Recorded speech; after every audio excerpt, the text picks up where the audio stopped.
My dear Misfortune, I hope this letter finds you well. I did so enjoy our little discussion of the work of Guy de Mauvaisier the last time we met. I would like to cordially invite you to an intimate gathering of mine on the evening of the 27th. We will be celebrating my recent acquisition of a rather unique historical property, and I think you are just the one to properly appreciate it. I look forward to your RSVP in the affirmative. Most sincerely yours, Prince Titanico. It was at an art auction, I think, that I first met Prince Titanico. He seemed to think the world of himself. I, quite frankly, thought him a bit of a bore. But if I only accepted social invitations from people I thoroughly approved, I wouldn't dine out very often.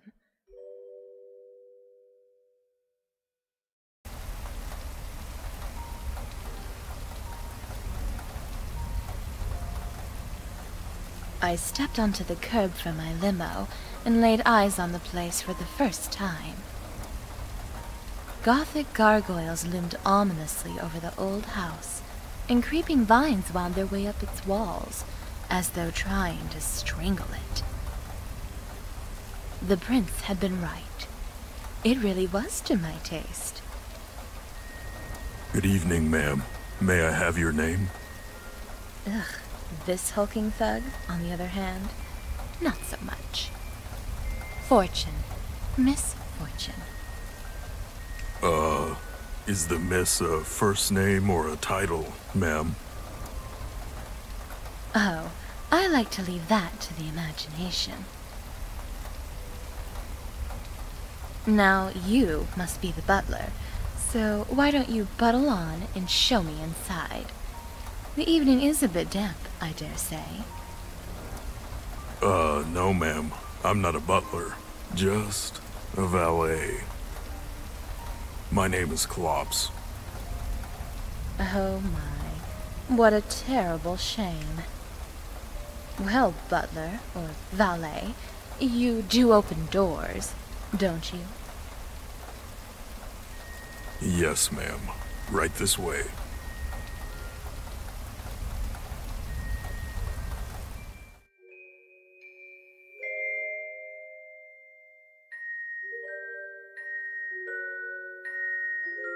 From the cobwebs in the corners and the dust on the railings, it was obvious that the house had been abandoned for some time.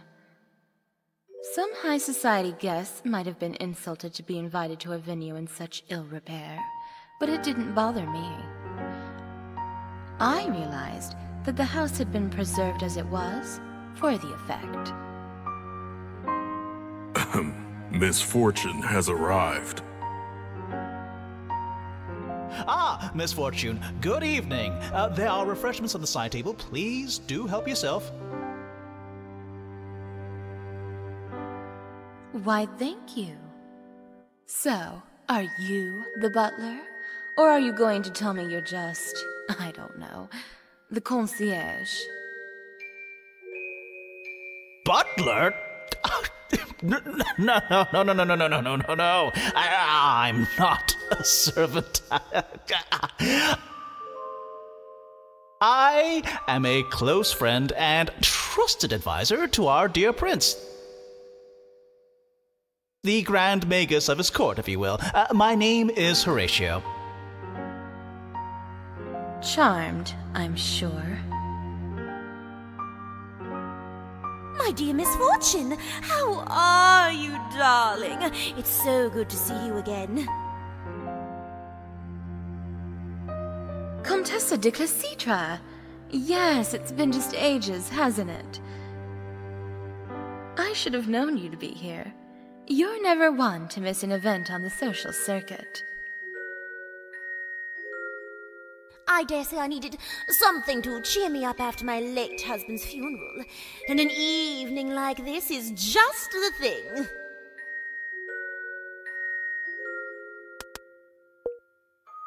Of course. I was so sorry to hear about your husband. This is your 4th time a widow, if I'm not mistaken.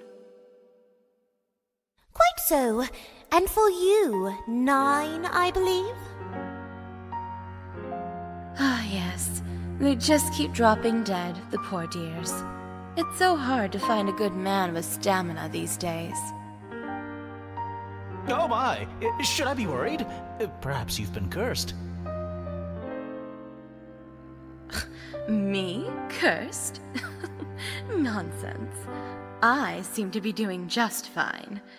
But maybe I am bad luck.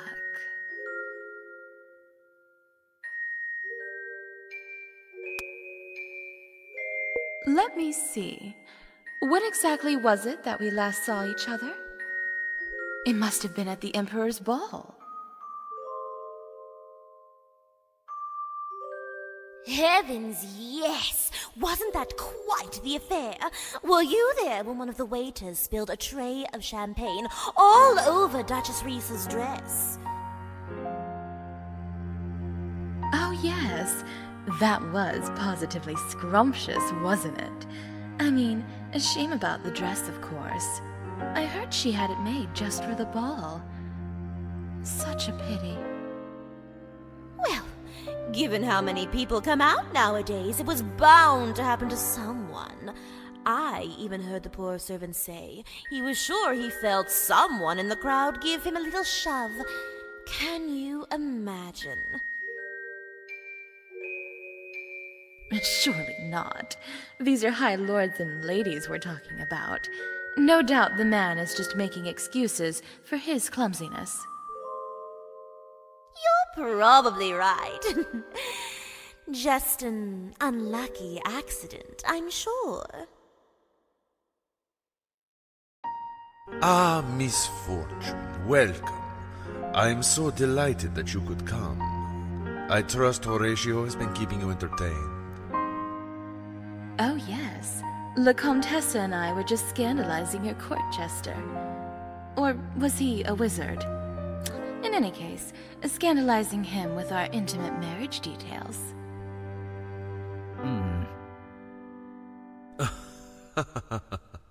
Of course you were. So tell me, what do you think of the house? I must admit, when I first came into this little period piece, I immediately thought of you. It seems melancholy, mysterious, and maybe just a little macabre. So yes, I quite like it so far. Excellent. I'm glad to hear it. I will take you on a more detailed tour shortly, but we are still waiting for more guests to arrive. And what timing! Here they are now. Miss Sherice and Miss Leah have arrived, sir.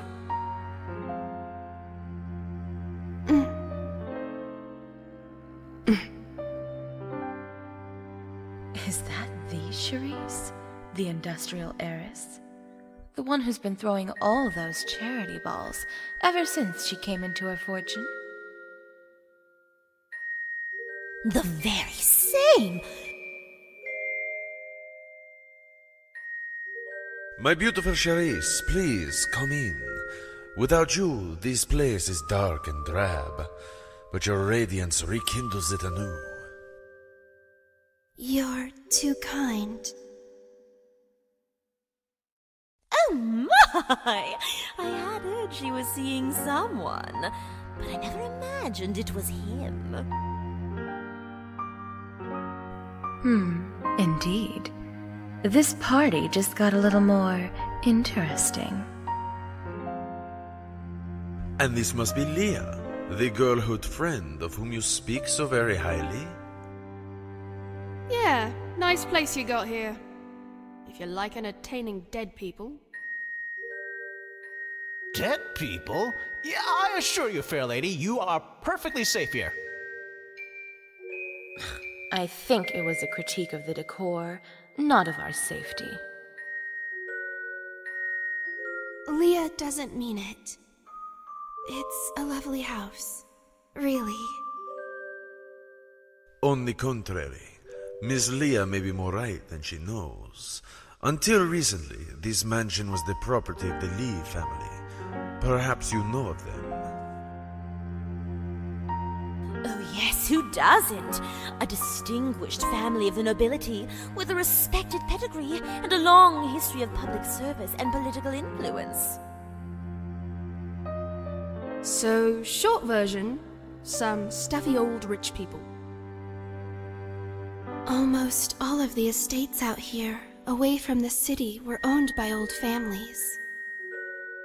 But many have had to sell over the years. It must be a bit sad for them, leaving all that history behind.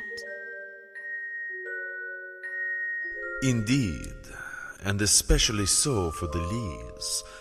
Theirs is a tale of tragedy, and it ends, as they so often do, in sorrow and blood.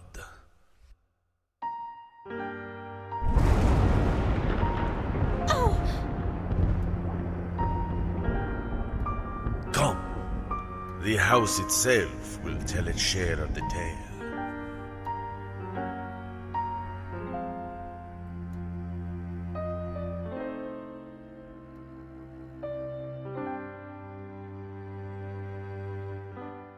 This is the smoking room. Did the Lee family use this as a quiet place to relax after their evening meals, I wonder? Or was this the proverbial smoke-filled room where secret deals would be struck and the fates of nations decided?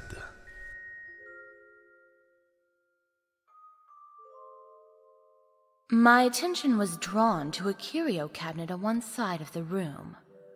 Some of the items within rather struck my fancy.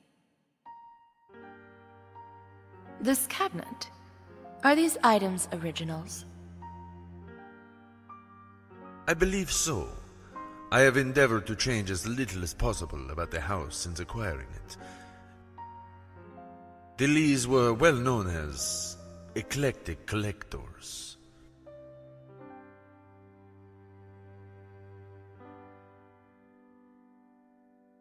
They also say that sorcery ran strongly in the Lee family, you know. Great. As if we didn't have enough reason to think this place was owned by a bunch of creepers.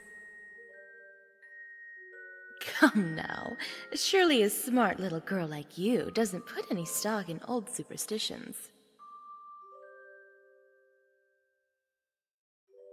Magic and superstitions, no. Weird and creepy people, on the other hand, are plenty real. No need to worry, young lady. You're among good company here. We will have time to look around in greater detail later, I assure you. For the moment, follow me, if you would.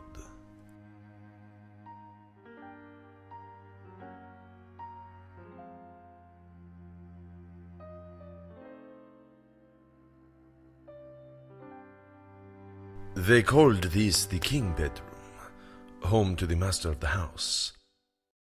Now it is as you see it, empty and forlorn, as it waits for a new master to take the place of the old. It feels so cold. Milady, I can call for Klops to bring you a sweater. And while he's at it, perhaps also a textbook on metaphorical versus literal language. You are so kind, but I'm fine. It's just the atmosphere of this place. The Lees were among our most powerful families before the Imperial Revolution. But like most of the old guard at the time, they chose the losing side. In many ways, the family never recovered. They certainly never recovered financially at the very least. Thus the sale of this very house. It's almost as if old money runs out if you're not smart with it. Who'd have thought? Quite so. But at least the house has gone to those who can appreciate its history.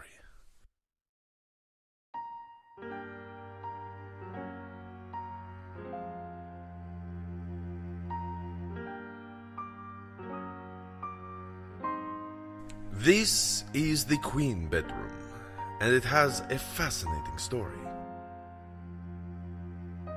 It is said that the famous Senator Lamika Lee herself met her end in this very room during the final days of the Revolution.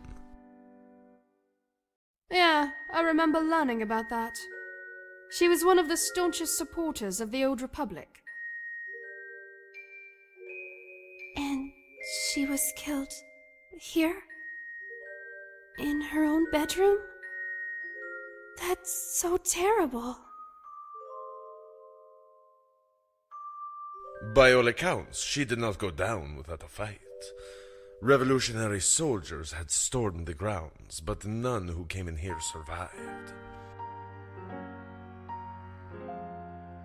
They even say that she sustained herself for days on the blood of the soldiers who kept coming for her. Well, points for ingenuity. I'll grant her that. But that was all a long time ago. There wouldn't still be any blood left here now, or anything. Really? With all the red, it's rather difficult to say, isn't it? Who knows how much of it might have soaked into the floor, the walls, the bed. You are right, my darling Sherice. It is all long past. A good tale for a night of ghost stories, perhaps. But thankfully, these are happier times.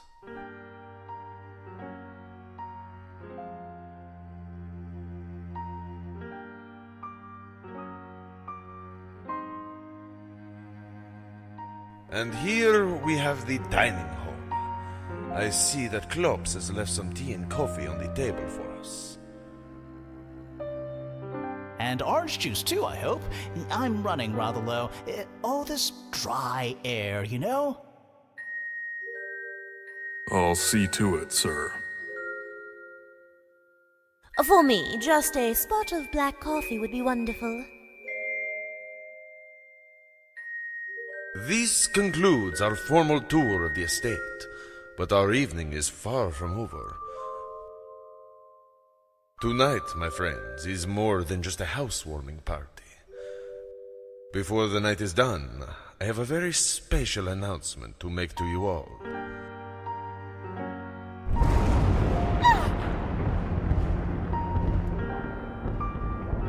But don't worry, my dear.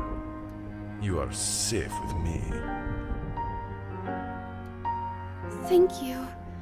I was just a bit startled. Oh, heavens, yes! The light's going out! What horror! I dare say I may faint myself, delicate flower that I am. Flower? A noxious weed, perhaps? Please, Misfortune, allow me. I've got you now. Oh, what would we do without you? On second thought, you can unhand me. I seem to be quite all right. Good, good. Because there's nothing to be worried about. It's just a little blackout. Would you be so good as to check the breaker then, my dear Horatio? Yes, of course. My talents will shed some light on all of us in no time. I absolutely adore these old homes, but they do so often have problems with the wiring, don't they? Excuse me, boss. Sir, there's a telephone call for you. A call for me? Here? How mysterious. You must excuse me, my dear guests. Klops will fetch some candles for you so you can look around while Horatio works his magic on the lighting. I will return very shortly.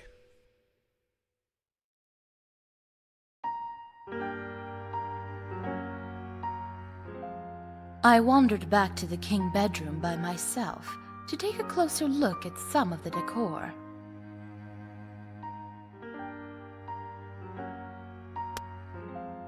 The elaborate carvings on the wooden bedpost intrigued me. Spirits and demons of all sorts circled and surrounded any lord who might sleep in this bed. Was this preferable, I wondered, than sleeping in the arms of Lamika Lee, blood drinker as she was rumored to be? The air in the old house was still and thick with dust. But even had there been a draft, I doubt the black drapes by the room's window would have stirred. Even I was surprised by how thick and heavy the material was. No sunlight would have pierced its way into this room against its occupants' wishes. That much was certain. Looks like our court magician has managed to conjure back a little light for us after all.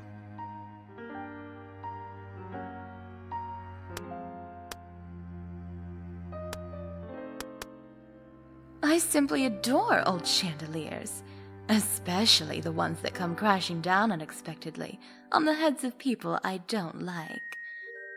Modern light fixtures just don't have that same potential. Had these books on the shelf belonged to the Lee family as well? Curious, I skimmed a few of the titles. A History of the Republic, Genealogy of the Great Families, How to Train Killer Bats, Genghis Khan and the 21 Balloons. All dreadfully dull classics, I'm sure.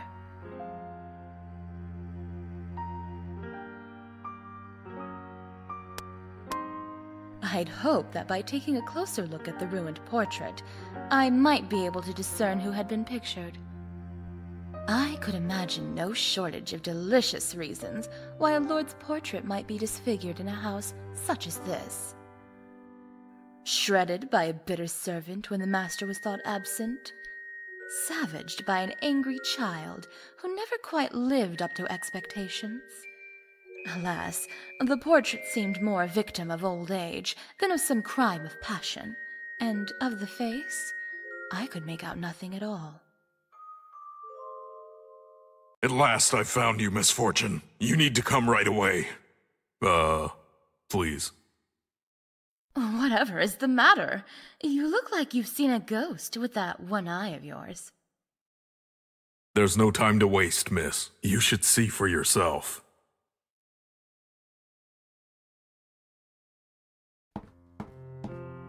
Gathering my skirts, I hurried after the hulking butler, valet, back to the hall where we had first arrived. From the urgency in his pace and in his voice, I knew that something had happened. But still...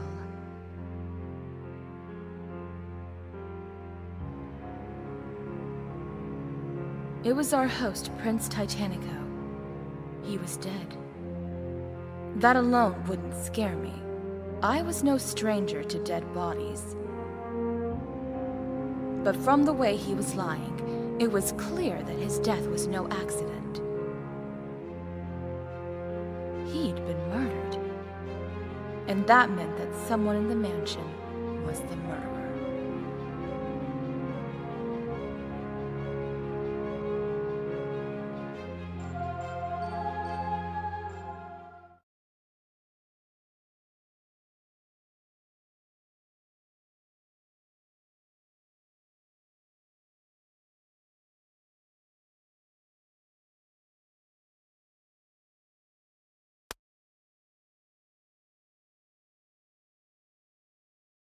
I found the rest of the ladies. Now, Klops, what is this all about?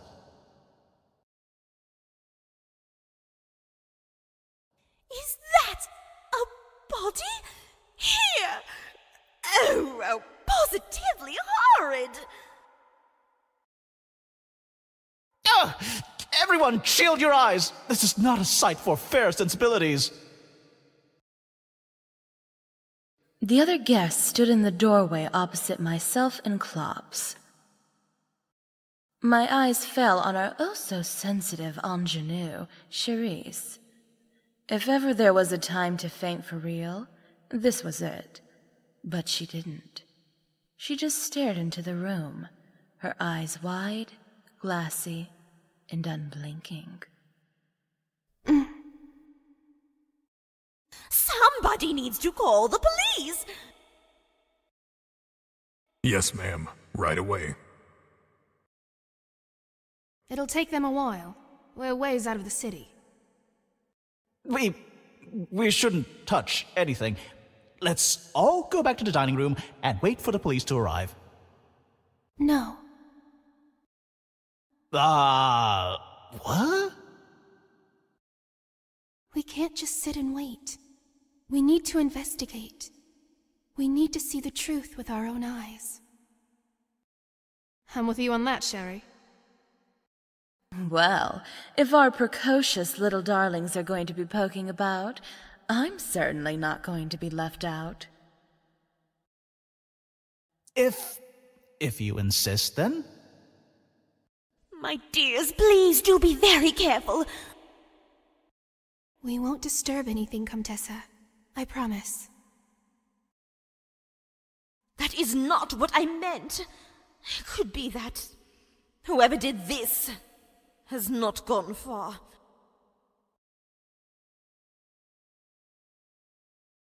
Oh.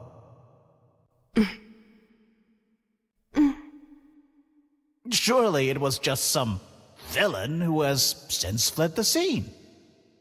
I'll keep an eye out, sir. Just nobody wander far, you understand? Perhaps it would have been more comforting to believe the culprit was some stranger, a shadow in the night that was now long gone. But it just wouldn't have fit the evening's theme, now would it? I had a hunch that there was something more afoot in the old manor that night, and I certainly wasn't going to trust anyone else to properly figure it out.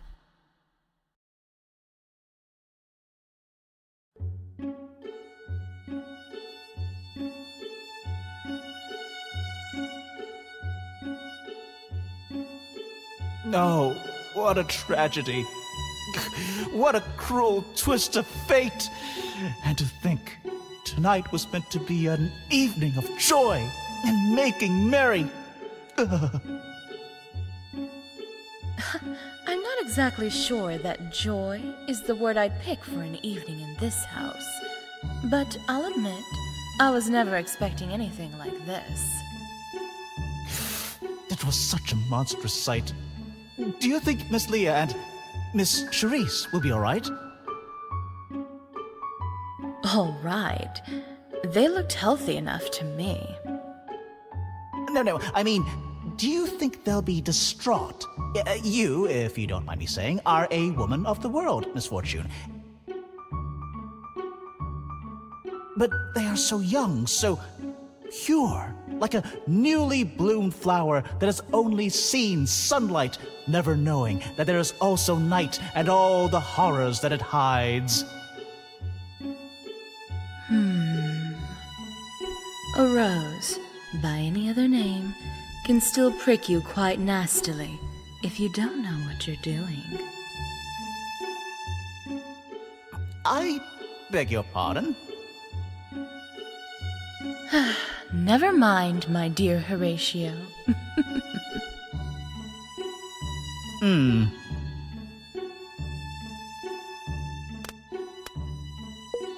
Horatio, how long had you known our dear departed host?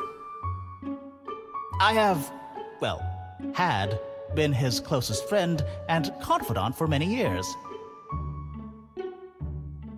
Oh yes, the grand magus of his court, didn't you say?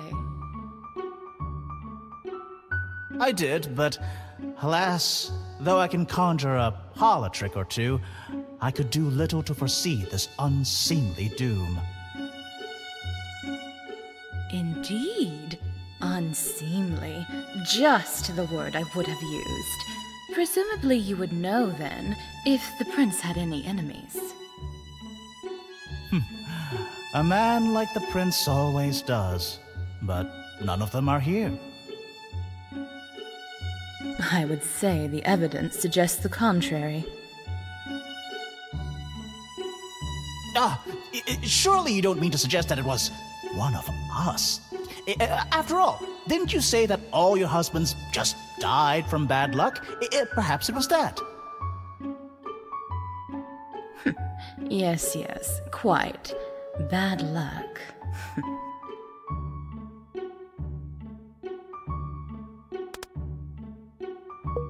Where were you when this absolutely dreadful business happened?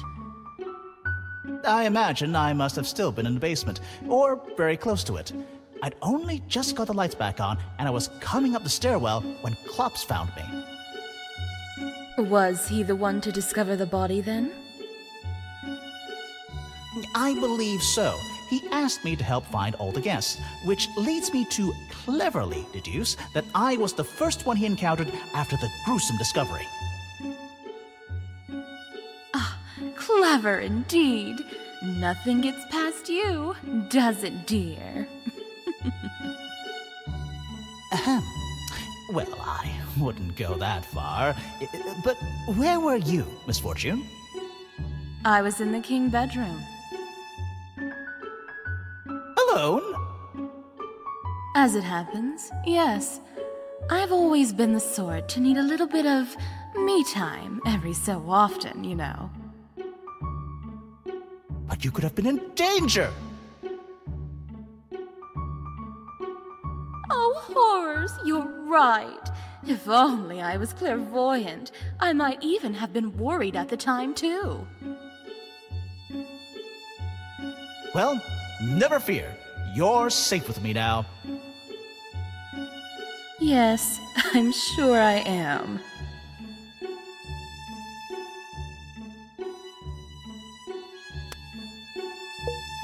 Prince Titanico mentioned an announcement that he wished to make this evening. Do you know what that was all about? Yes. Or at least, I think so. You mean you're not sure? You must understand, the prince was a man with a flair for the dramatic. He rather liked his secrets, and hence his surprises. That I don't doubt. In fact, I wouldn't put it past him to have staged his own death, just to leave us all in suspense.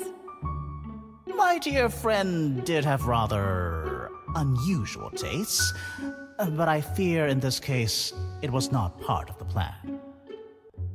I see. So, are you going to tell me then? About what? About the announcement, of course. No, I think not. Oh? As I said, he liked his secrets. I'm telling you now, it just wouldn't be what he'd want. Well, if you do so insist on being obstinate, I suppose I will have to make do on my own. A true magician never reveals his secrets, Misfortune, nor those of his friends. I do believe it's about time I took a bit of a stroll. Do be careful, Misfortune, and please, if you have need of my talents... Worry not, my dear. If the lights happen to go out again, I'll know just who to call.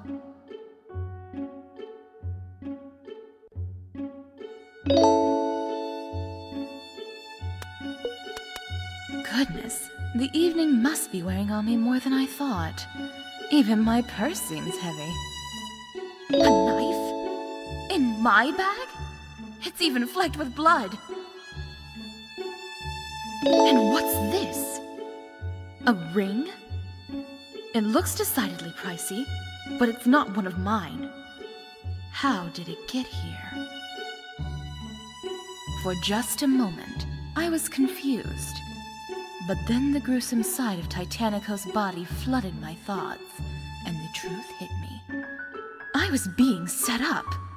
Almost certainly, what I held in my hands was the knife that had stabbed the prince.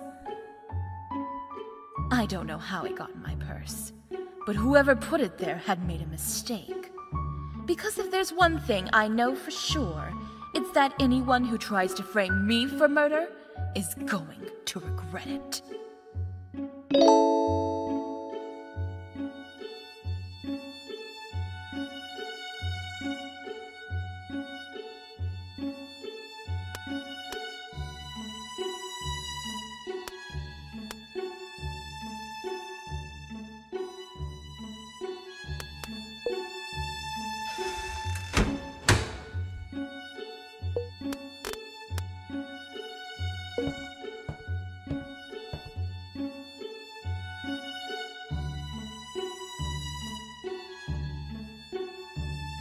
As best I knew, our mysterious murder had happened here, in the hall. At the very least, I thought the body warranted a closer look.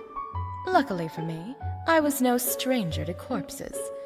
Funerals for 9 different husbands will do that, you know. 13, 14, 15. It seems I'm not alone here. But what is the poor girl doing? She's just pacing back and forth and muttering to herself. Have the evening's events already broken her fragile little mind? My dear little Miss Sherice, what in the world are you doing? I'm counting. So good to see they still teach that in grade school these days. How marvelous. I think the timing seems off. I need to check again. On second thought, maybe they don't teach it so well after all.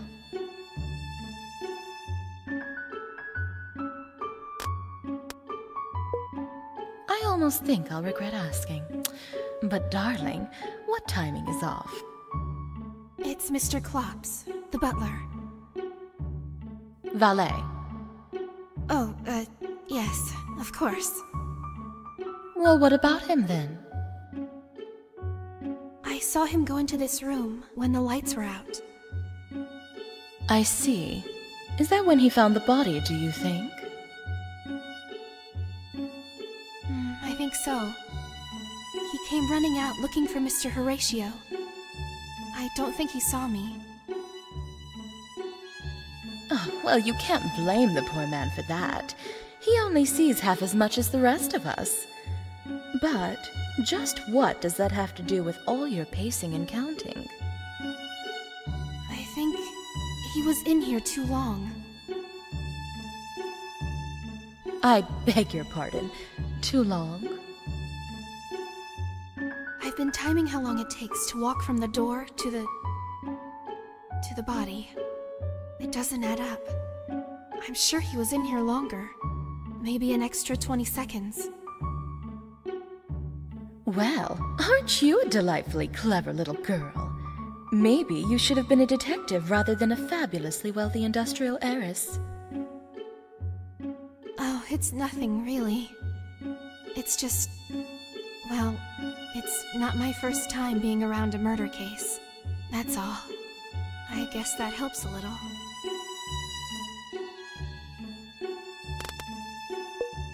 In any case, it's a good thing I found you, my dear.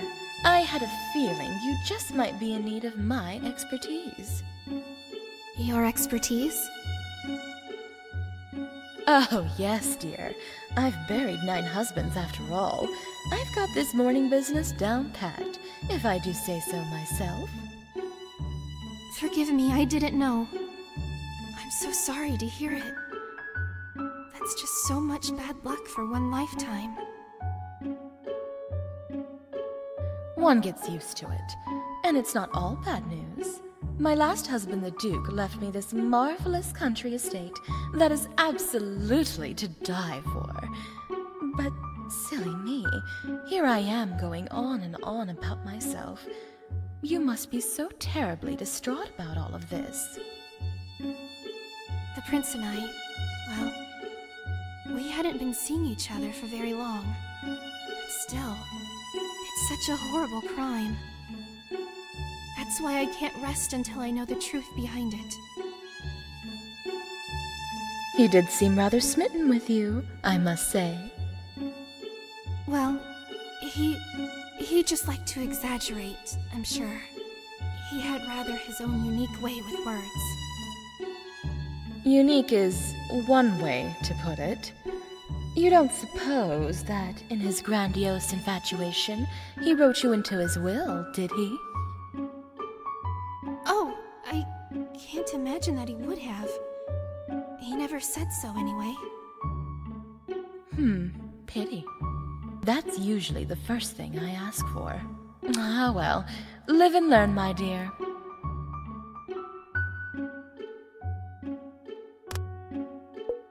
I'm sorry, my dear, But did you say this isn't your first murder?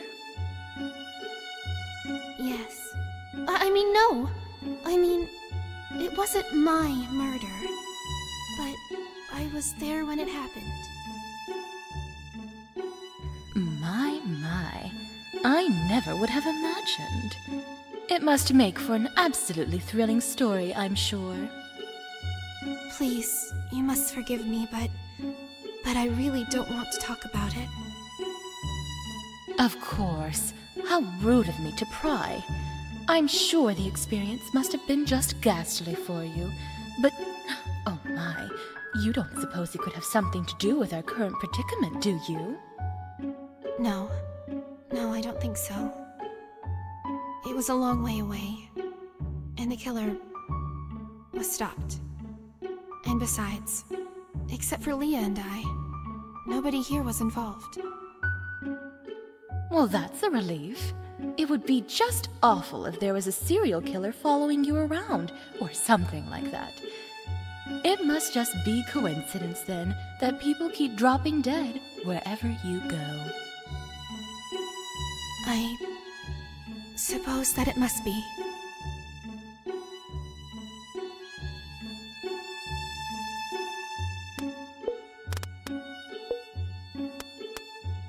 Was it only coincidence that the trail of candles in the center of the main hall seemed to lead straight to the body of the prince? Or had our mysterious killer intentionally used them to frame their handiwork out of some sense of macabre artistry? Well, tragic as it might be to despoil a work of art, it occurred to me that a candle might come in handy for searching the dark old house. Since with all the commotion of finding the body, I must have misplaced the one I had earlier.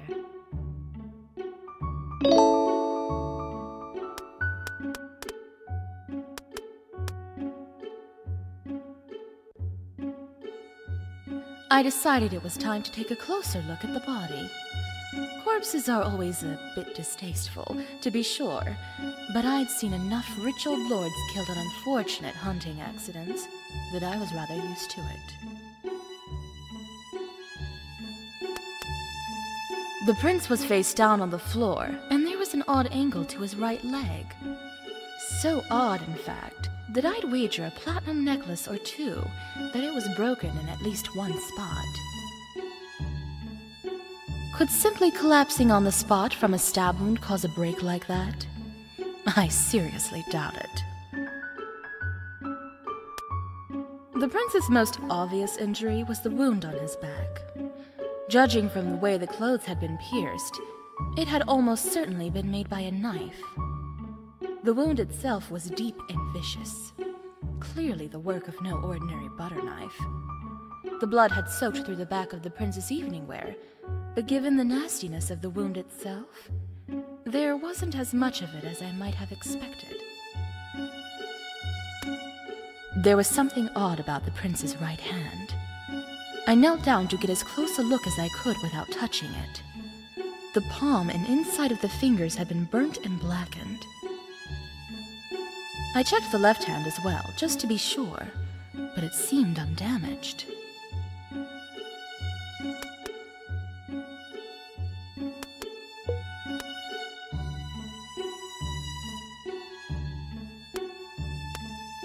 What have we here?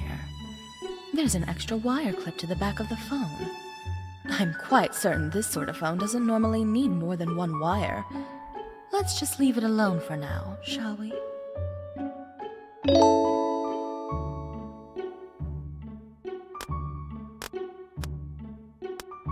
The phone itself was heavy, made of metal, and certainly quite old-fashioned. Normally, that's the sort of style I prefer, but right now, a call history of some kind would have come in rather handy. But why is the receiver dangling like that? Did this table get bumped at some point? I suppose I could dial a number here, if I knew of one worth calling.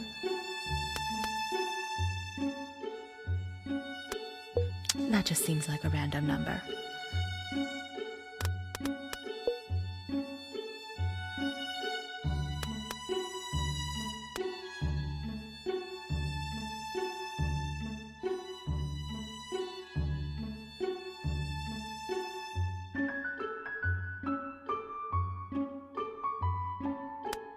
The house must have been abandoned for quite some time indeed. For on one side of the hall, part of the wall itself had collapsed, and nature was slowly but surely spilling into the house and reclaiming its territory. Let's hope that the place would hold up long enough for us to wrap up our little party at the very least.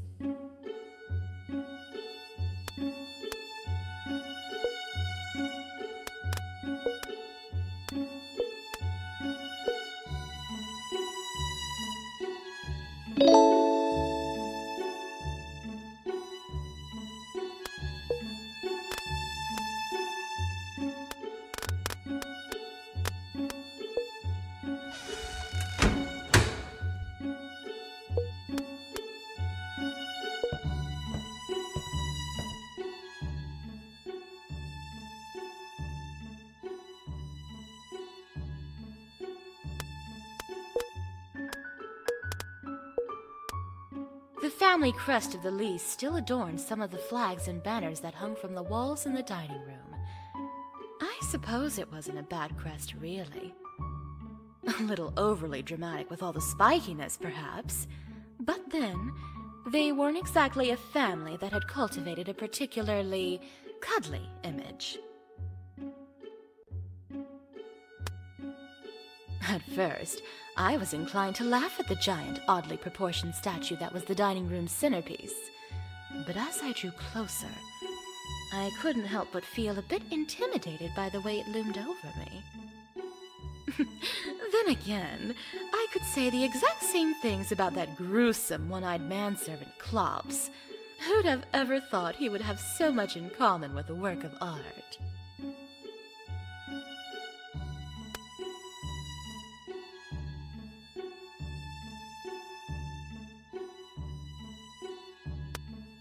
Long, narrow tables stretched down either side of the room for what seemed like forever. At one end were the remnants of our refreshments from earlier, but I think I'll leave them alone for now. I mean, it didn't look like poison had anything to do with the prince's death, but one can never be too careful.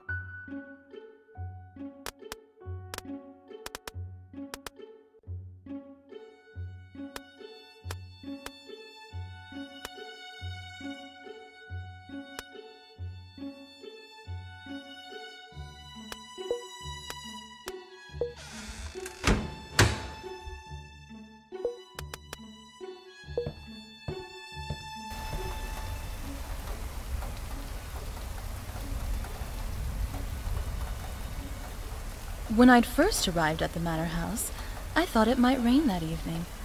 And in light of recent events, I half expected a flash of lightning to provide an atmospheric backdrop to the stage of our little drama, complete with the clap of thunder as the applause. But the night air hung cold and still, and the only sound was the rustling of weeds and brush that clawed against the foundations of the building. Wait, rustling? But there isn't any wind. Who's that out there? It's just me, Misfortune, ma'am. I say, what in the world are you doing skulking about in the brush like that? Don't tell me they get you to do the groundskeeping around here, too. Sometimes I do a bit of gardening, yes. You know, when things get out of hand. Gardening? At a time like this? Well, no, ma'am. Right now, I'm keeping an eye out for strangers, just to keep everyone safe. What a relief. I do feel ever so much safer when a hulking man with an eye patch is lurking in the shadows right outside the house.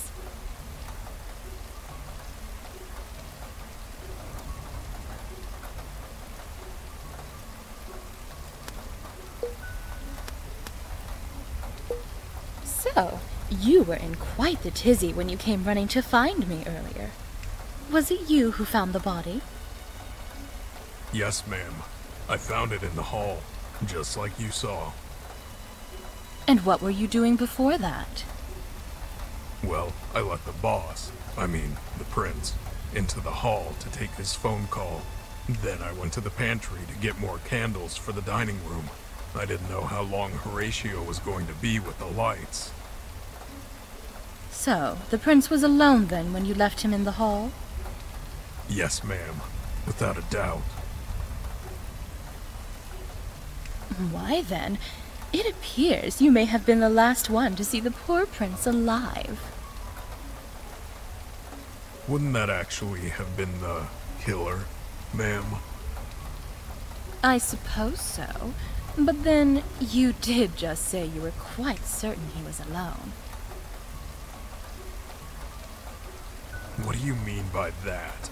I'm just doing my job here. Oh yes, of course.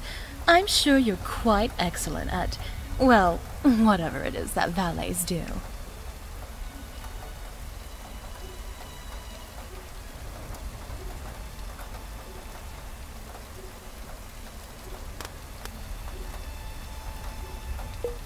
My dear Klops, please tell me you didn't really think there might still be a stranger lurking around here in the underbrush? Well, ma'am, no one was watching the door when the prince was in the hall. Whoever did it could have run right out the front door.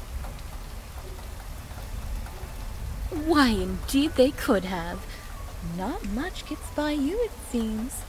And yet, here you are, searching through the weeds at the base of the house. With the coast clear, would our furtive stranger not just have kept going? I'm sure he probably did. I'm just looking for footprints. Oh, footprints now. Ah, yes, of course. And have you found any? No, ma'am. More's the pity. It would have been so much nicer to believe the killer was no longer in the house. Especially with our resident bodyguard busy traipsing through the muck outside. Sorry, ma'am, but I'm just a valet. Of course you are.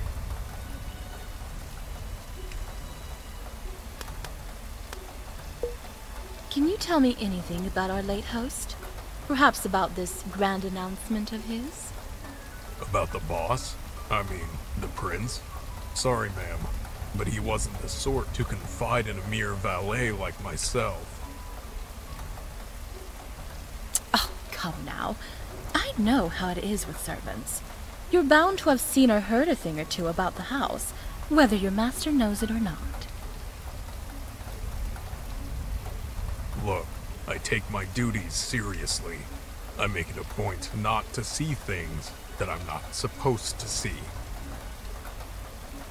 Yes, I suppose not seeing things would be rather a specialty of yours. Tell me, have you worked for the prince for a long time? Yes, ma'am. Many years now. And you're still just a valet? Tisk tisk.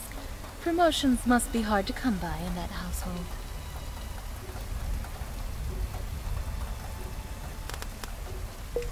That's right. In all this commotion, I'd almost forgotten the whole reason the prince left us was to take a phone call. Do you know who was calling? No, ma'am, I don't. Well, that's a little odd. They didn't give a name. I asked, but they said the matter was confidential. So you spoke to them then. Can you describe anything at all about the caller? Yes, I took the call, and they asked for the prince right away. Which is a bit funny, now that you mention it. I didn't think very many people would have this number. Anyway, pretty sure the caller was a woman. She was all crisp and businesslike, too. I'm afraid I can't tell you more than that. I suppose it would be too much to hope that this rotting old place would have call display. No, ma'am. It's a wonder most of the wiring around here even works at all. Must be magic, I suppose.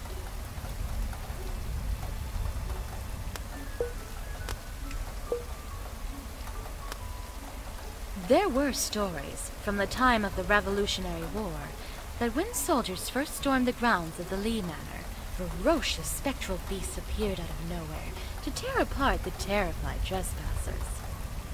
Of course, you can't believe everything you hear. But I found myself keeping a watchful eye on the wolf statues in the courtyard, just to be sure.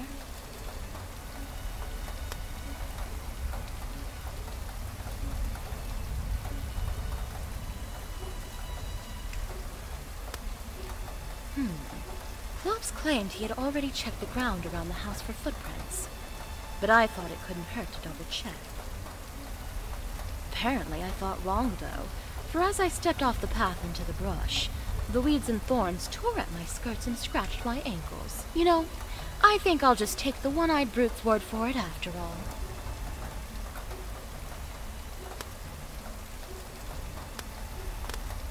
A run-down shed sat in the corner of the yard. Gingerly, I tried the door, but the wood had swollen, and it seemed stuck in its frame. It was just as well, I suppose. Ugh. Why would I want to go inside a moldy old shed anyway? Ugh.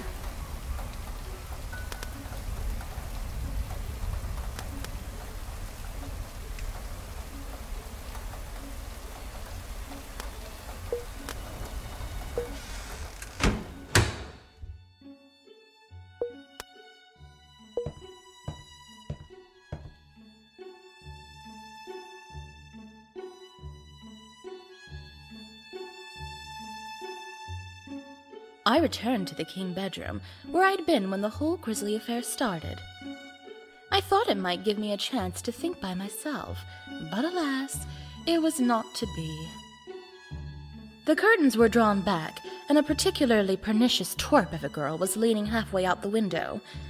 After what had already happened, it would be such a shame were she to slip and go out all the way. Young girls these days really ought to be more careful.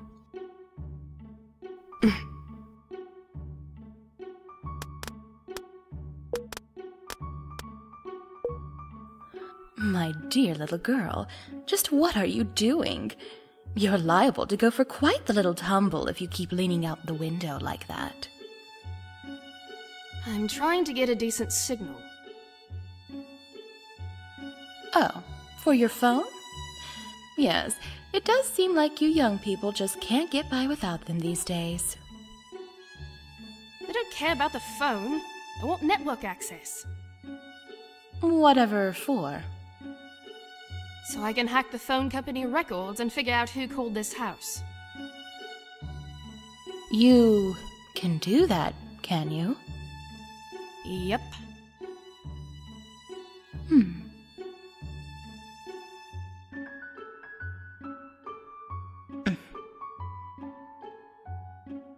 Look, I hate people staring over my shoulder when I'm working. Can't you go find a fainting couch and a bottle of smelling salts or something?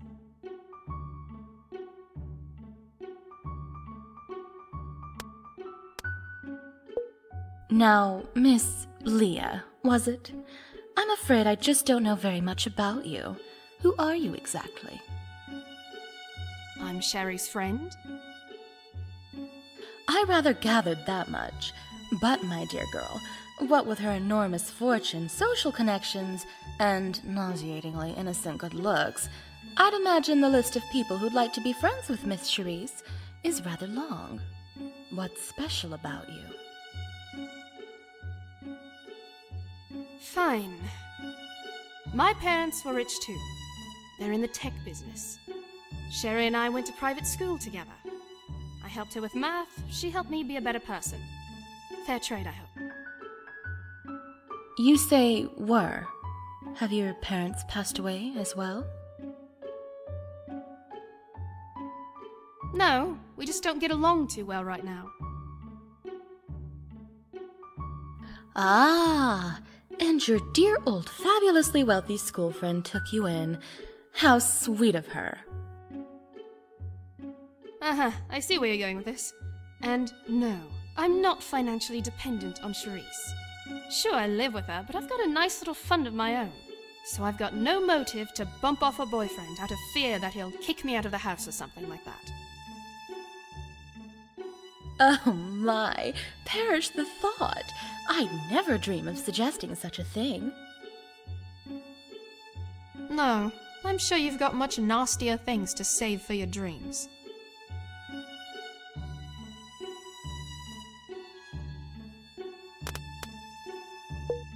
So your friend Miss Sherice, just how long had she been seeing our dear departed host? Not that long, but he seemed pretty intense about it. Nighttime river cruises, the opera, the theater, you name it. Swept off her feet into a whirlwind romance with a dark and mysterious dashing older man. Your friend must have been positively giddy with excitement. Something like that, yeah. Oh, it must have been so hard for you, being left out of all that and resigned to watching from the sidelines. Yeah, right. That kind of high society stuff isn't really my thing. No, I suppose not. Come to think of it, Wizard Boy sometimes looked a little pouty at being left out, though. Did he really? How do you know? Did he tell you so? No, nothing like that. Just an impression I got. Not really my business anyway. As long as Sherry's happy, I'm happy. That's all that matters. I see. So, was she happy? It was what she wanted. So yeah. And try though you might, you just can't bring yourself to sound happy about that. My, how curious. Look, if you're gonna pry any further, you'd better go get yourself a crowbar, don't you think?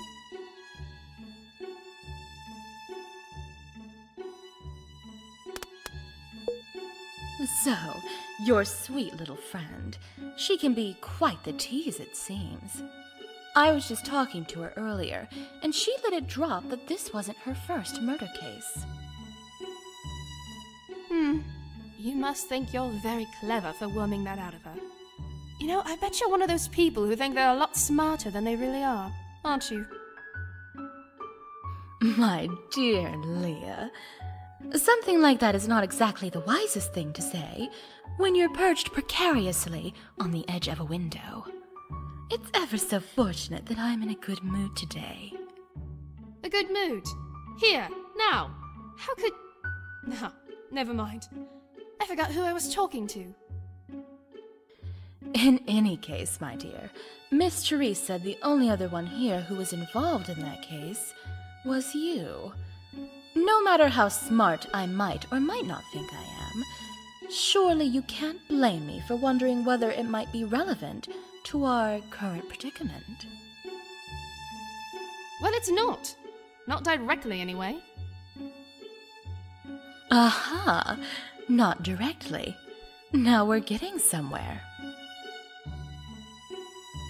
Look, I don't want to talk about it, and I'm sure Sherry said the same thing. It was bad. For everyone, but especially for her. The truth she learned that day, she's never going to forget. And she definitely doesn't need you dredging it all up.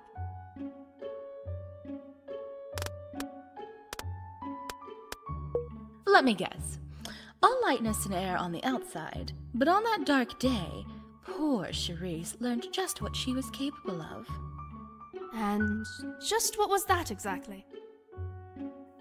Murder, of course. Huh. Looks like I was right about you after all. I know. What a shock. You can't fool me, my dear. I can see it in those glassy, haunted eyes. Haunted by the realization that in her lurks the same devilish voice that whispers to all of us, tempting us to do terrible things. I'm right, aren't I? No. Weren't you listening? I said I was right. About you. Not being too bright. And here I could swear we already had this little talk about imprudent comments like that. Cool. You're shooting in the dark and we both know it. Besides, Sherry would never kill anyone. Ever. Even someone who deserved it. But you would. Don't push your luck. Oh, darling, believe me, I'll be fine.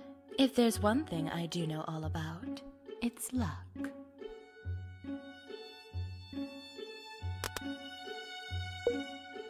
So... A good mood. Here. Well, it's not. Aha! Not direct. Look, I don't want to talk about it. And I'm sure Sherice said the same thing. It was bad. For everyone, but especially for her. The truth she learned that day, she's never going to forget. And she definitely doesn't need you dredging it all up.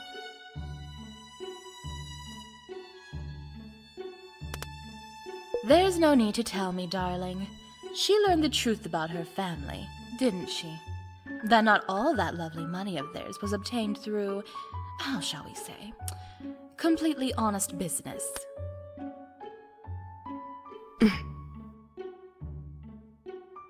It's plain as day, really. Insufferably idealistic young socialite comes into her fortune and starts throwing it at every charitable cause she can find out of guilt. Oh yes, I know her type well enough.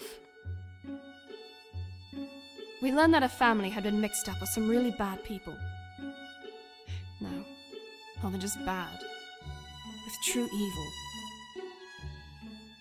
And so it turns out her life of wealth and comfort was built on the blood of innocence. So very tragic for her, I'm sure. She just wants to make up for it all. Make it all right again.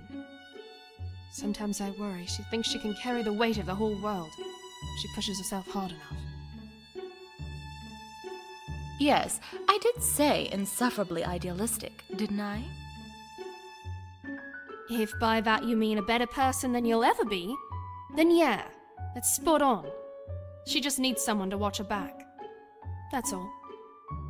And let me guess, you do whatever it takes to keep your dear little friend safe, wouldn't you? Whatever it takes. My, such ardor, such resolve. Remind me never to get on your bad side, darling. Too late.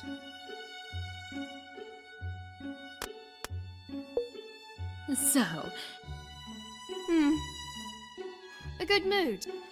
Well, it's not. Aha! Look, I don't want to talk about it. And I'm sure Sherice... Oh, I think I know. She learned about you, didn't she? The deepest, darkest secret of her dearest, closest friend. My what? Oh, do you mean the time I hacked the school computers in the 5th grade and replaced the teacher's login screen with a dancing walrus? I think you know what I mean, my dear. No, I'm really not sure that I do. Come now, darling. Why else would you be so tight-lipped about this mysterious past adventure of yours? Oh, gee, I don't know. Because I don't like you? Because I don't trust you? Because even you could be the killer? All of the above? Take your pick. Has anybody ever told you that you can be maddeningly obstinate? Yep.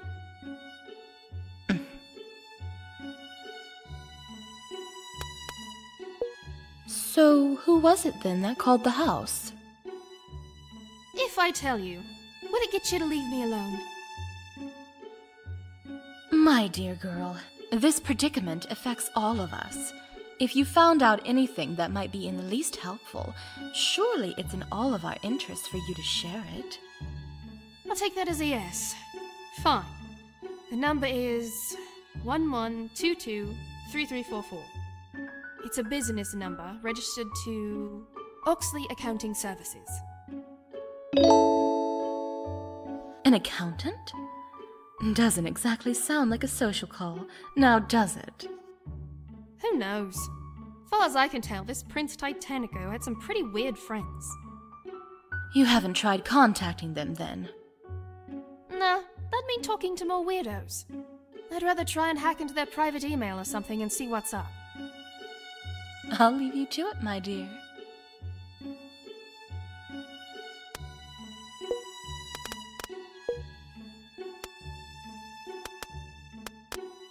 Just what kind of skeletons did the Lee family have locked away inside that conspicuous old chest? I must confess, I have a terrible weakness for things that are locked up to keep me out of them. Alas, it's my brother Surprise who's rather handy with the lockpicks, not me.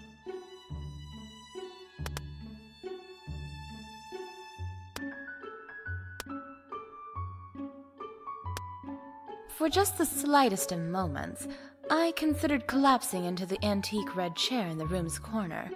After all, we'd spent the evening on our feet, traipsing about the house for the prince's little ghost tour.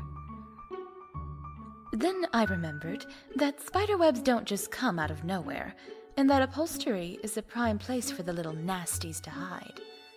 I would have to remember to warn our doe-eyed little angel about that as well. You know, in addition to the possible bloodstains and all.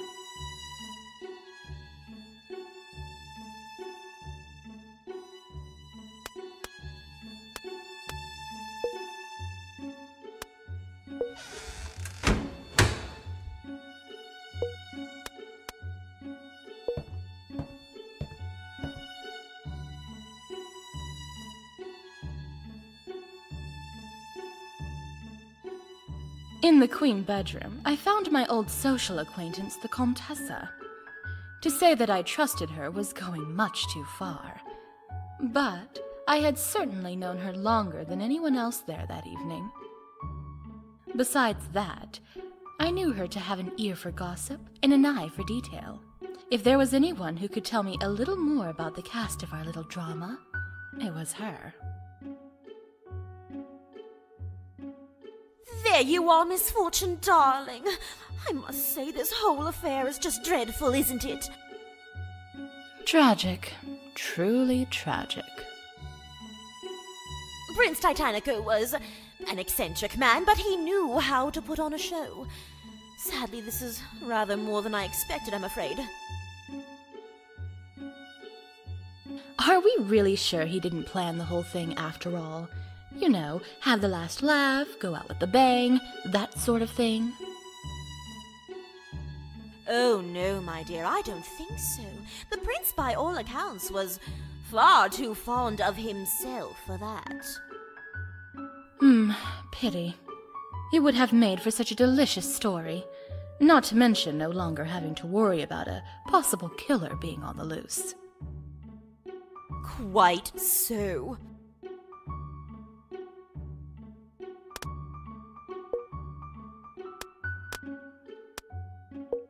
Darling, I have a little confession to make. Although I'd met our good host, ex-host, a number of times, I'm afraid I never really knew him, if you understand what I mean. I hardly expect you're the only one in that situation, my dear. The prince had this maddening habit of talking all the time and yet somehow still saying very little.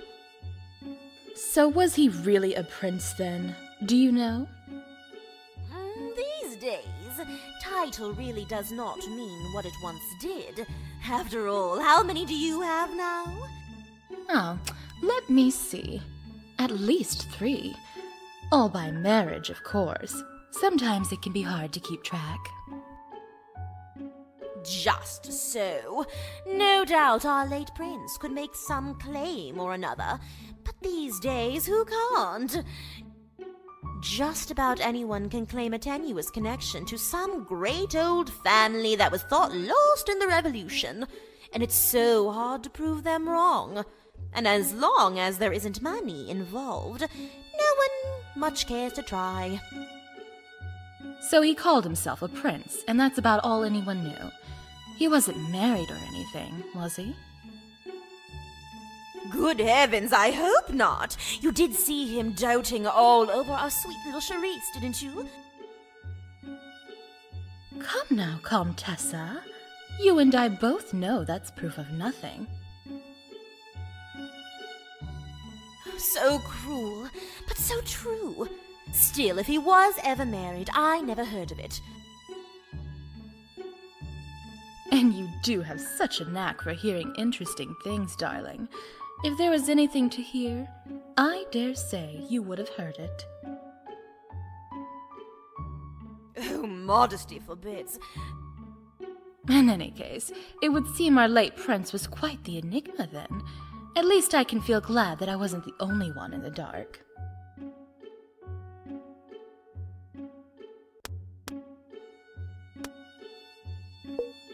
I don't know about you, but I can't shake the impression that Miss Sherice was, for lack of a better term, the guest of honor this evening. What do you know about her?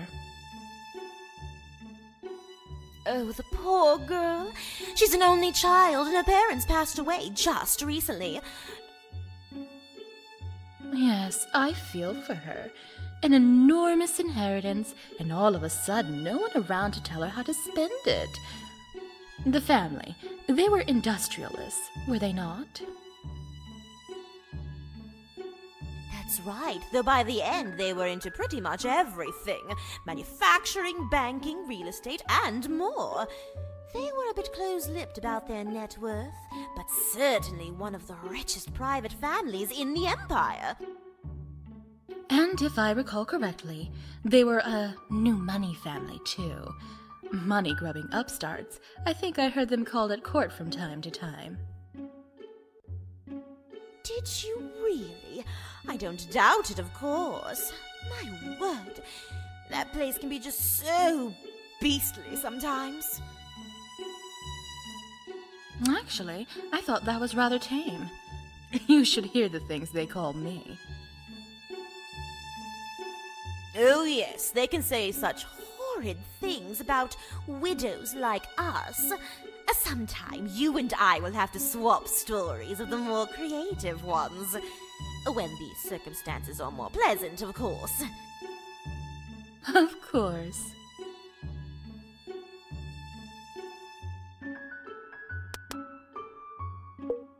You know, it was really quite shocking.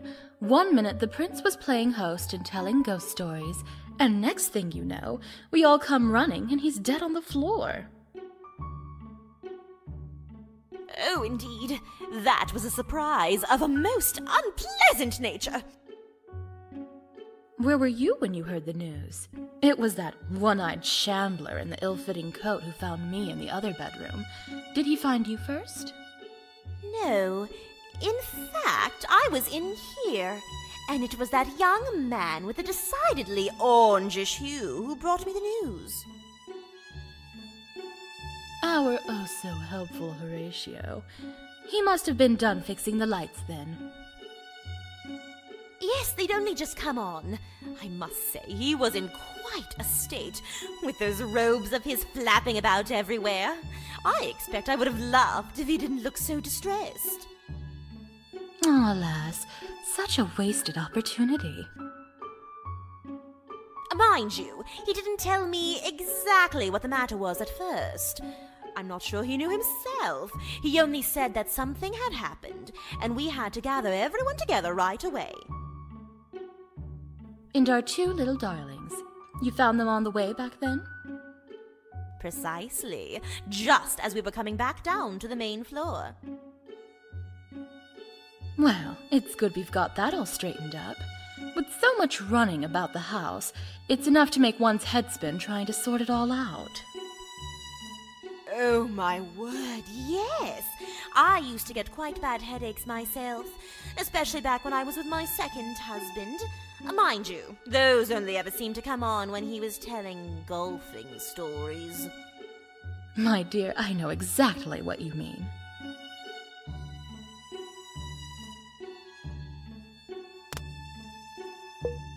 Comtessa, darling, I just heard a delectable little morsel of gossip and simply must share it with someone.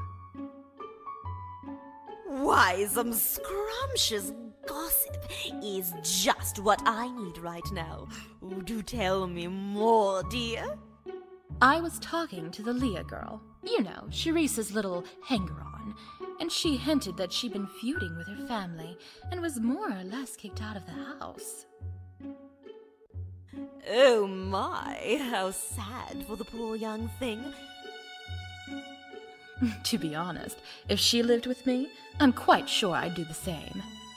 But do you know anything about who she is? I dare say I know a little. Her parents were wealthy moguls in the technology sector. That is, until about a year ago. Ugh, of course they were. No wonder I didn't know who she was. I find all that technobabble so terribly dull. So, what happened? Someone leaked the company's most sensitive records that suggested corporate espionage and other unsavory business. Thanks to a rather exorbitantly priced lawyers, the family avoided a prison sentence, but the company was ruined. I see. Do you think, then, that our very own Miss Leah was... The one to leak the files? Oh, darling, it's unseemly to speculate about such things. All I know is that they always said it must have been an inside job. A self-righteous brat who will send her own family up the river if that's what it takes to do what she thinks is right. And here I thought I couldn't like her any less than I already did.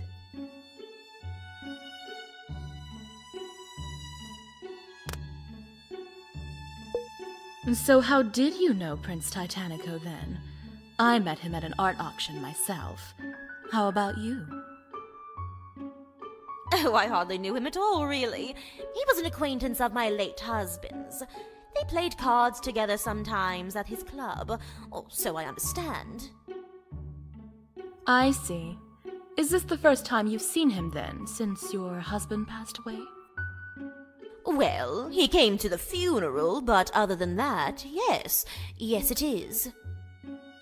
Don't you think it's a little odd that he would invite you out to a rather small event like this, when your husband was the one he actually knew?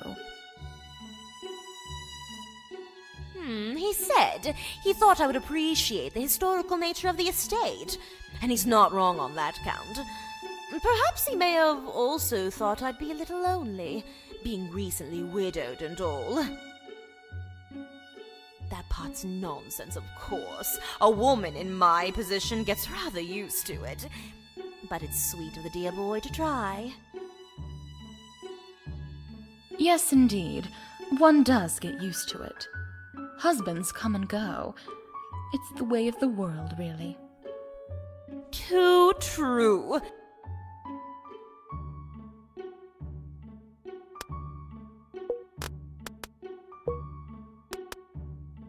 I'd helpfully noted the garish red color of the bed the first time we visited the room. But this time, something looked off. Near the top of the bed, the color looked darker than before. I reached beneath the pillows, and sure enough,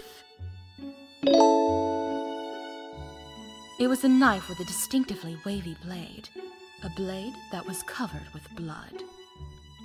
I'd wager a good portion of my last husband's life insurance that the blood belonged to Prince Titanico himself. So, there hadn't been just one knife, but two. But which one had stabbed the prince? Or had they both? My discovery seemed to have led to more questions than answers, but one way or another, I was certain that this was a critical piece in the puzzle of the prince's death. I say, darling, what have you got there? Well, it seems to be a knife. I found it here under the pillow. A knife? Goodness, do you think it could be the murder weapon? I'm not sure, but it very well could be.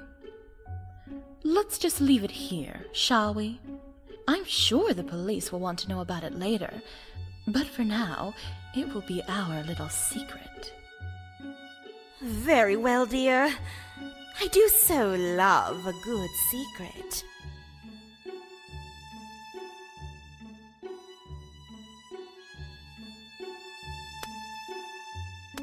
On a small table near the center of the room sat a little book, the kind one could write in. Could it be a diary? And by reading it, might I steal a forbidden glimpse into the inner life of some member of the once mighty Lee family? But to my great disappointment, I found the pages empty. Ah, well, I suppose that hoping to discover the defiant last words of the infamous Lamika Lee written in blood really would have been a bit much to ask for.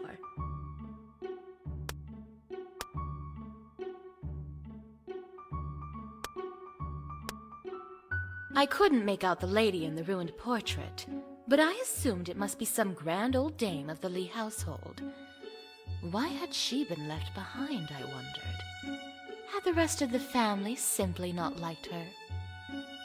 Mind you, if I ever had to sell one of my estates, I'd rather fancy leaving behind as many self-portraits as I could spare. You know, just so that the new owners would feel like I was keeping an eye on them.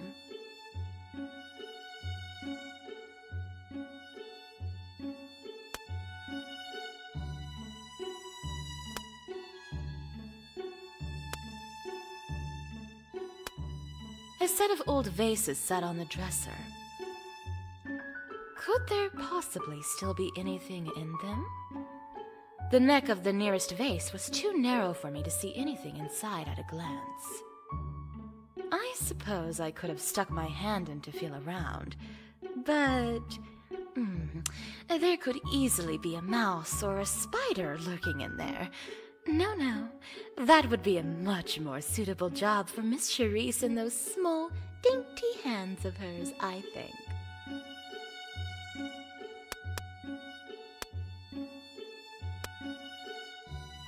A set of old vases,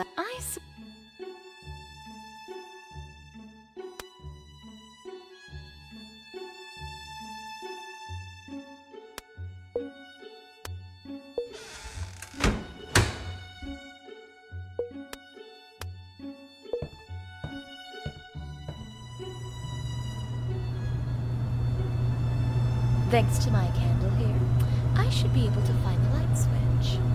Ah, there we go. With only a little effort, I found my way down to the basement of the old house.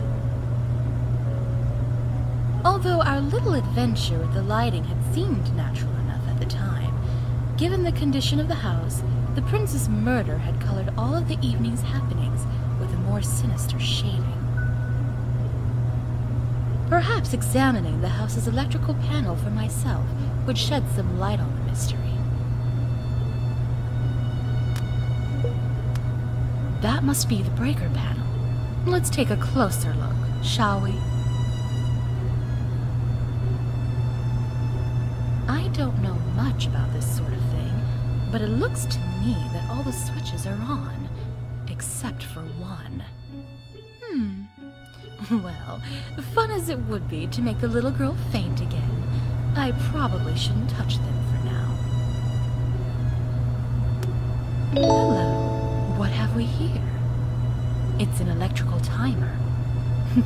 I once used one of these in the school breaker room to shut off the lights during my high school exams. You can use it to flip a breaker switch at a predetermined time.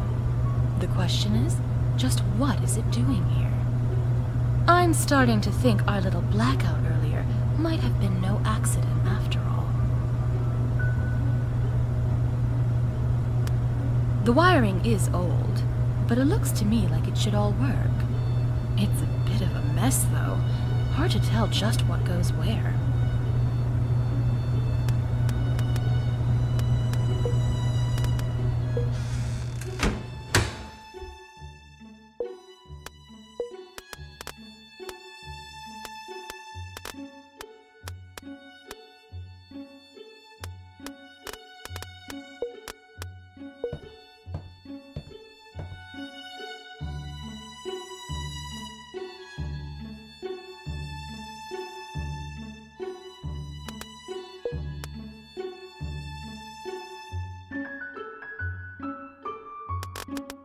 I suppose I could dial a number here, if I knew of one worth calling.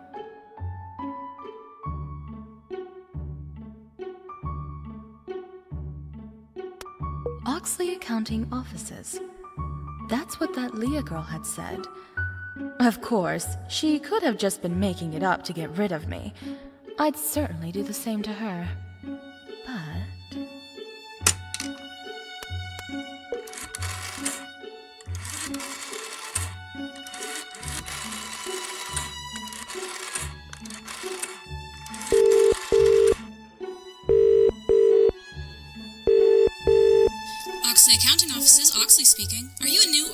existing client? To tell you the truth, I'm not really sure. I see. That doesn't bode well for the organizational state of your paperwork. Actually, I'm calling on behalf of a friend. In that case, please be advised then that I will only be able to answer the most basic of queries without certified written permission from your associate, or friend, as you call them. Sadly, I fear my friend's signature would be difficult to obtain at the moment, but I think basic queries will do well enough for now. Now, Miss Oxley, was it? You sound like a very organized person. Can you tell me if you called this number earlier this evening? Yes, I log all of my calls, both incoming and outgoing. And yes, I did call this number at 8:32 p.m. Sharp, of course. Yes, 8:30. That sounds about right. Wait a minute. Isn't that rather late for an accounting office to still be open? An 8-hour business day is standard in many sectors, but we take our work very seriously here at Oxley Accounting. Besides which, it was requested that I call at precisely that time. Requested? How odd. Requested by whom? In the absence of written consent, I am not authorized to provide that information. Oh, of course you're not. How silly of me. Can you at least tell me if you spoke to anyone when you called?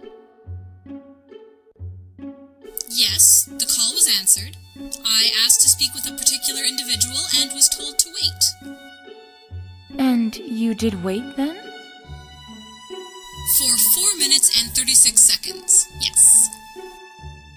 And after such an oddly specific yet arbitrary amount of time, you hung up? Certainly not. Someone picked up, I introduced myself again, and then they hung up.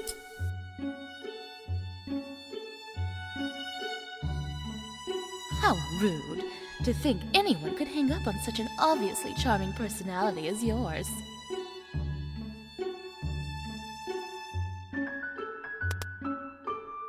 Might you happen to know a man called Prince Titanico? I am familiar with that name, yes. In fact, I was hoping I might speak to him. Is he there? I'm afraid that really won't be possible. Very well. In that case, please inform him I will continue to try to contact him at regular intervals. Oh, you can try. Can you tell me, was Prince Titanico a client of your office? In the absence of written consent, I am not authorized to provide that information. But if you're trying to contact him, you must have some kind of business relation with him. In the absence of written consent, I am not authorized to provide that information. You can be just insufferably obstinate, can't you? If by that you mean thoroughly professional, then yes. Same thing, really. Miss Oxley, I'm not entirely sure how to tell you this, but Prince Titanico is dead. I see. That will definitely have some ramifications for my paperwork.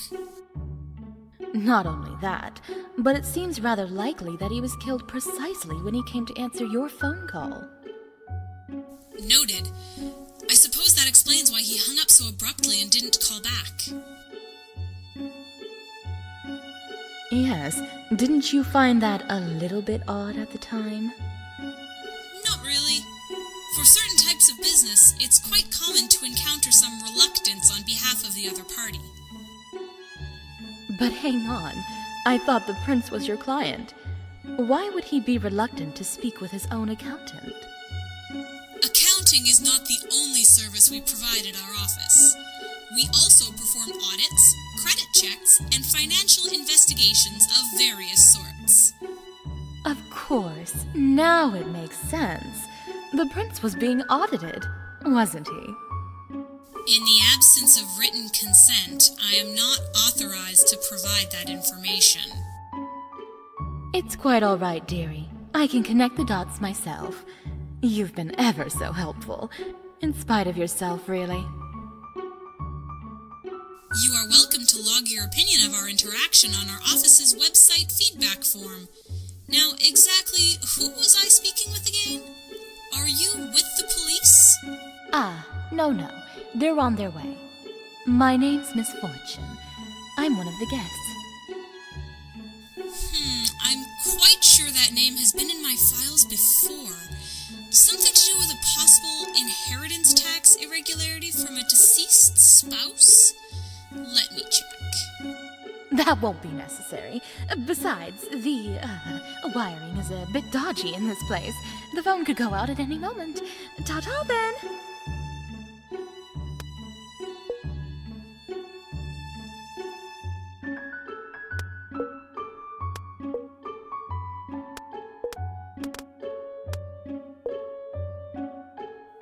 So, my poor little girl.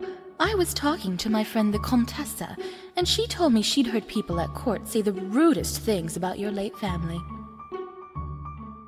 I suppose they might have done.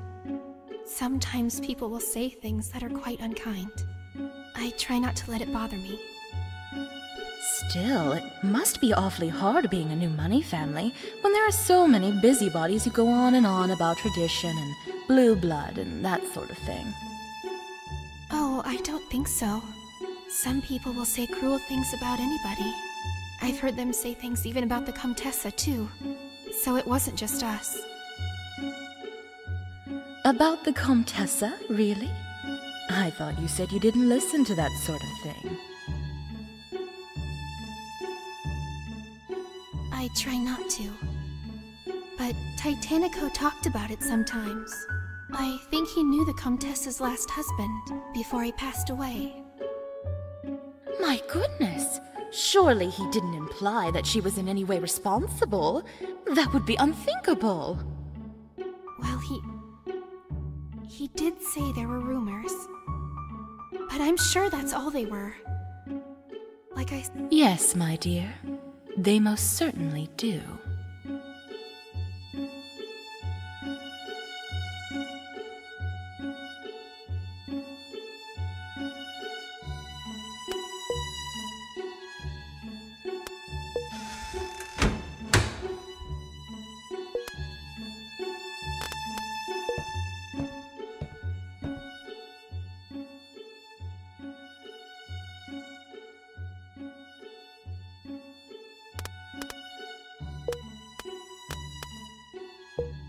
So, that Klops fellow. He was the prince's valet. Have I got that right? Yes, that's right. Mr. Tor is the butler, but today's his day out. So is he, a good valet then? I only ask because I just found him skulking about in the brush outside, and I wasn't really sure if that was the sort of things valets usually do. Was he now?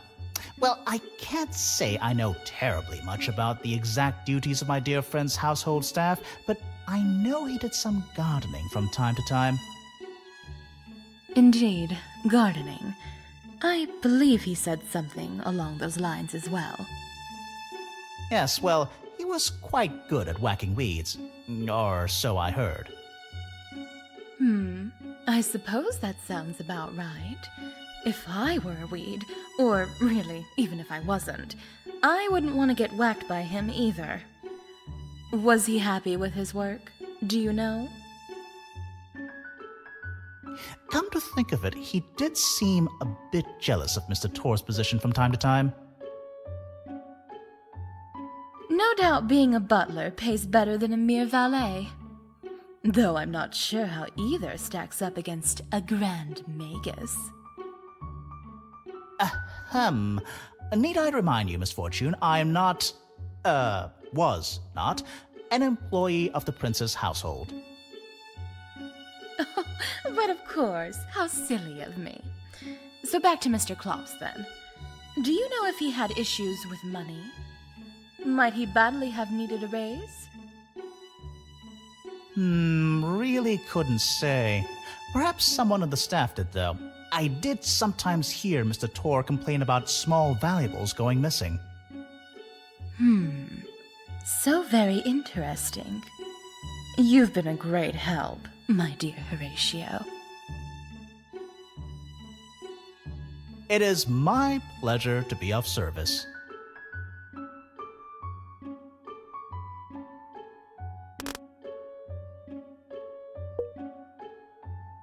Horatio, dear, are you certain you won't tell me about this special announcement that the prince was going to make? Of course. My lips are sealed. Oh, ho-hum. Then I suppose I'll just have to tell you about it. You... what? It had to do with this, didn't it?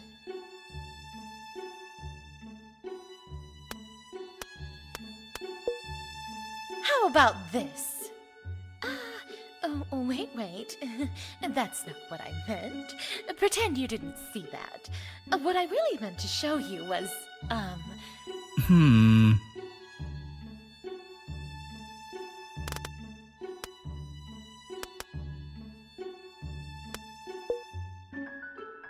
Horatio. Of course. My... Oh. You... It had to... Alakazam, how did you get that? I rather wish I knew that myself. But for now, I think it's best to stay on track while the wizard is still wonderstruck. Tut-tut, my dear. Magicians aren't the only ones who get to keep secrets. The important thing is what the prince planned to do with it. It was his, wasn't it? Well, yes. I mean, it was. Well, it wasn't exactly for him, you see. Yet, oh dear. No need to worry, darling. I already know exactly what it was for.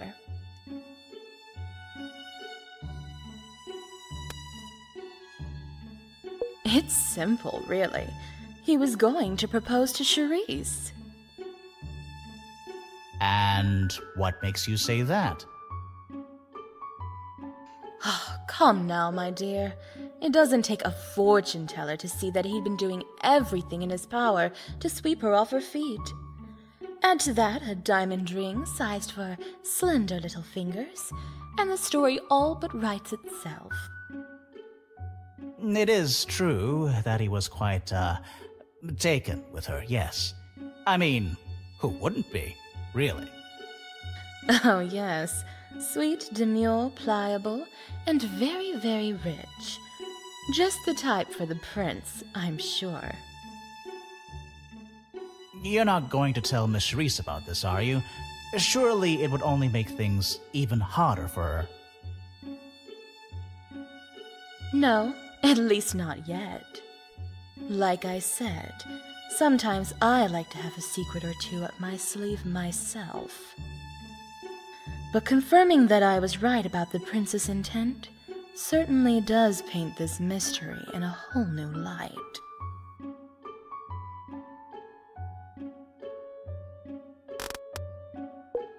Horatio, my dear, I'm so sorry, but I'm afraid you've got some explaining to do. Now, Miss Fortune, I already told you, a magician... Yes, never reveals his secrets and all that. Why don't we just skip to the part where you tell me what this is all about?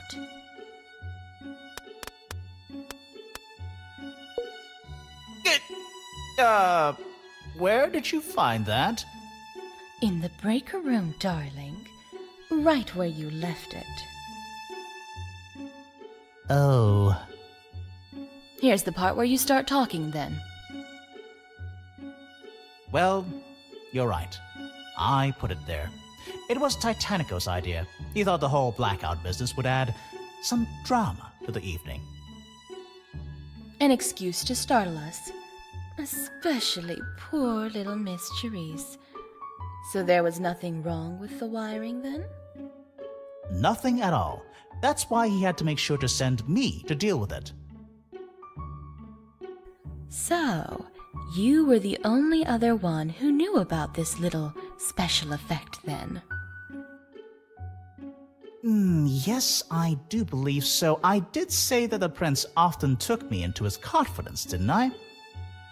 Yes, several times, I think. Well, you won't tell anyone else, will you? As you can see, it had nothing to do with the murder. It does seem that way, I suppose. At least, for now.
I returned to what the prince had called the proverbial smoke-filled room.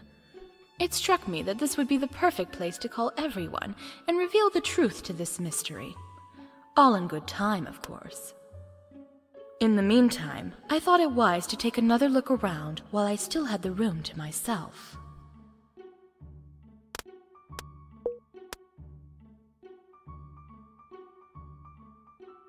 That cabinet had a few things of interest in it, if I remember correctly. Let's take a closer look. A padded velvet cushion sat in the cabinet looking somewhat forlorn. Surely it was meant to showcase something more interesting, but there was nothing on it now. I could swear that something had been on this cushion before. Just what was it?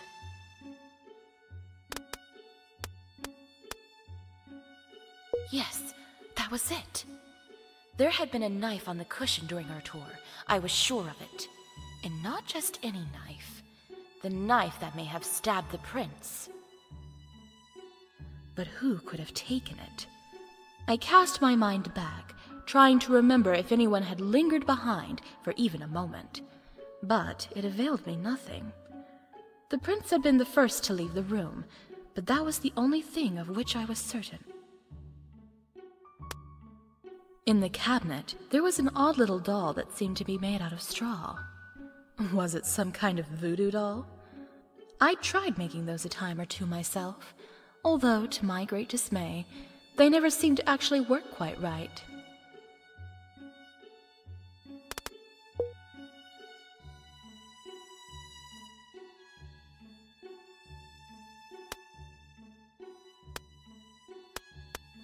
On one side of the room, there was a wine rack filled with dusty old bottles. Most were empty, but a few still contained small amounts of what must have been very well-aged red wine. At least, I hoped it was just wine. With a family like the Lees, one could never be quite sure. Perhaps I should take a bottle with me to check it later, just in case.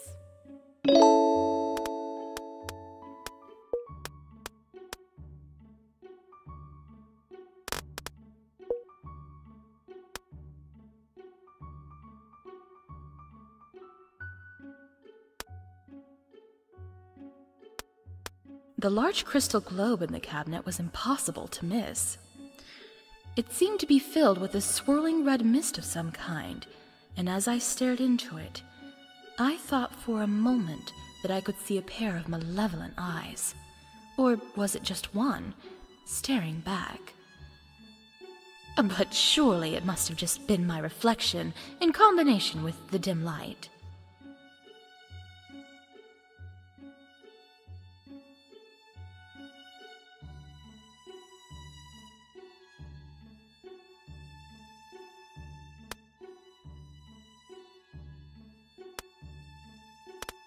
The strange pose of the statue in the corner of the room rather reminded me of my third husband.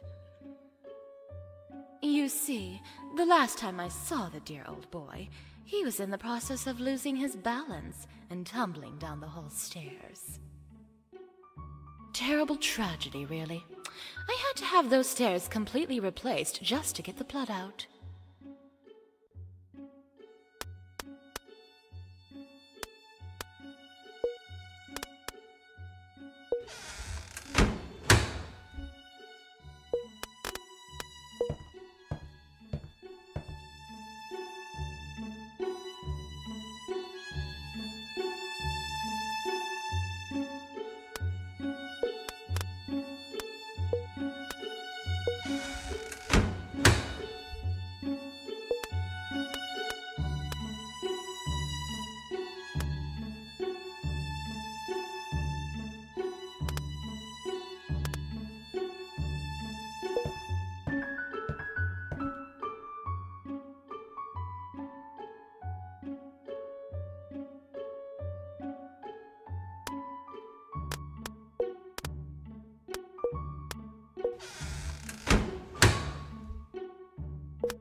The police weren't yet here, but it made no matter.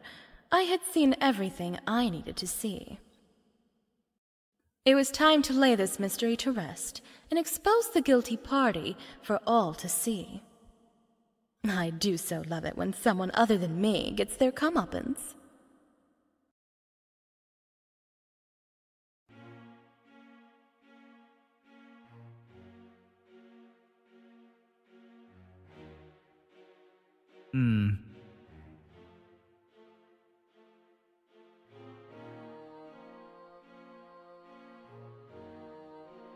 Wonderful. Everyone's here. I guess that means we can begin. Begin, what exactly? Why, exposing the murderer, of course.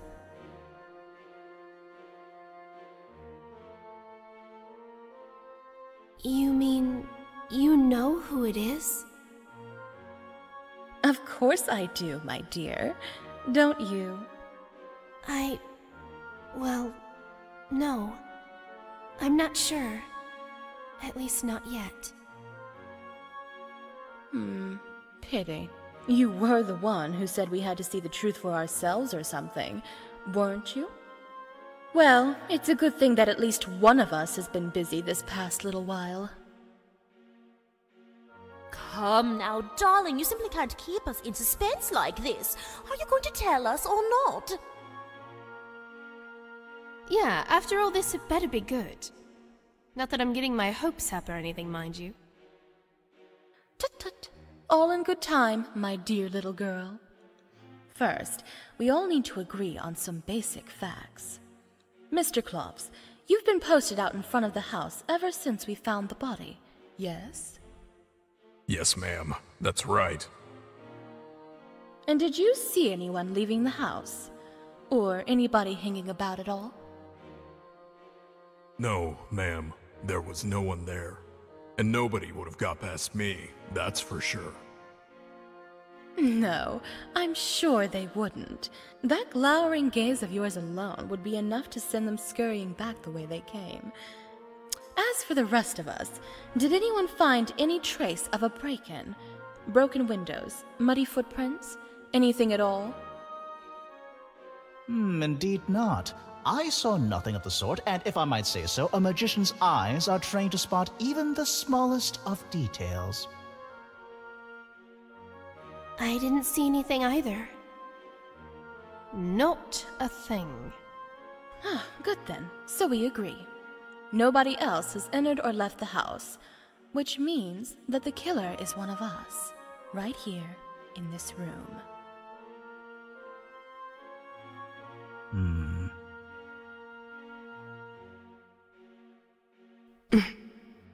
Darling, this is just too much. If you make us wait even a moment more, I shall need a glass of brandy and a bottle of smelling salts. Oh, I'll take more orange juice. If someone is getting drinks, that is. Yes, sir. But first, how about we hear who did it? This is it then. There's no going back. It's time to end this. Whoever I point to now is not going to be terribly pleased with me. But that's fine, as I'm not terribly pleased with them either. If they wanted to have half a chance of getting away with this, they made a most misfortunate choice in trying to frame me.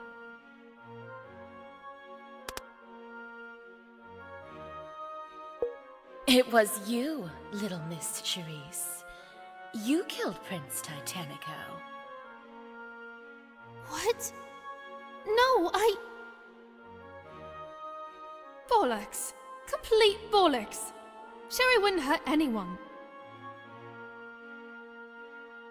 I have to agree. Miss Sherice is an angel, a paragon of virtue. The very notion that she could be the killer is absurd.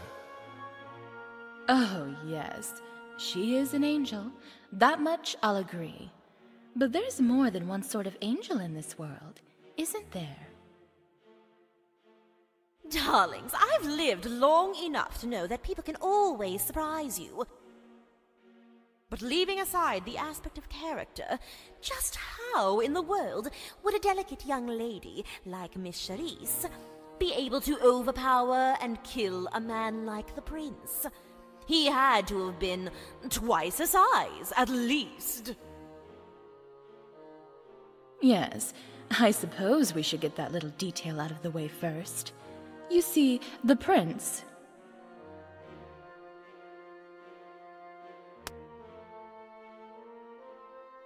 was stabbed, yes, but that came later. If you look at the body, there's very little blood. Besides, if a woman like Sherice had attacked the prince head-on, it would be almost impossible to avoid getting blood all over that frilly white dress of hers. It's clear that by the time the stab wound was delivered, the prince was already helpless, or maybe even dead.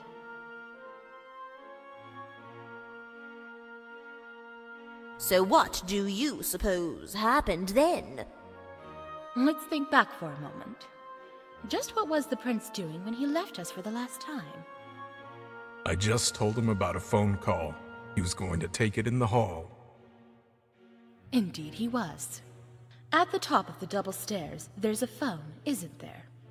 And that's where the attack actually took place. The killer took advantage of the dark and the distraction of the phone call to shove the prince over the balcony. Take a look at his leg and the way he landed, if you like. The truth is clear enough. Yeah, I saw it. It did look like he fell. And you really think I did that? But why? Why do such a terrible thing?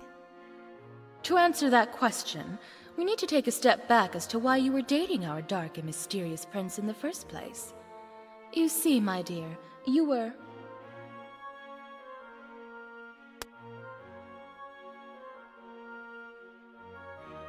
getting close to the prince for one reason and one reason only. To investigate him. Particularly, investigate his finances.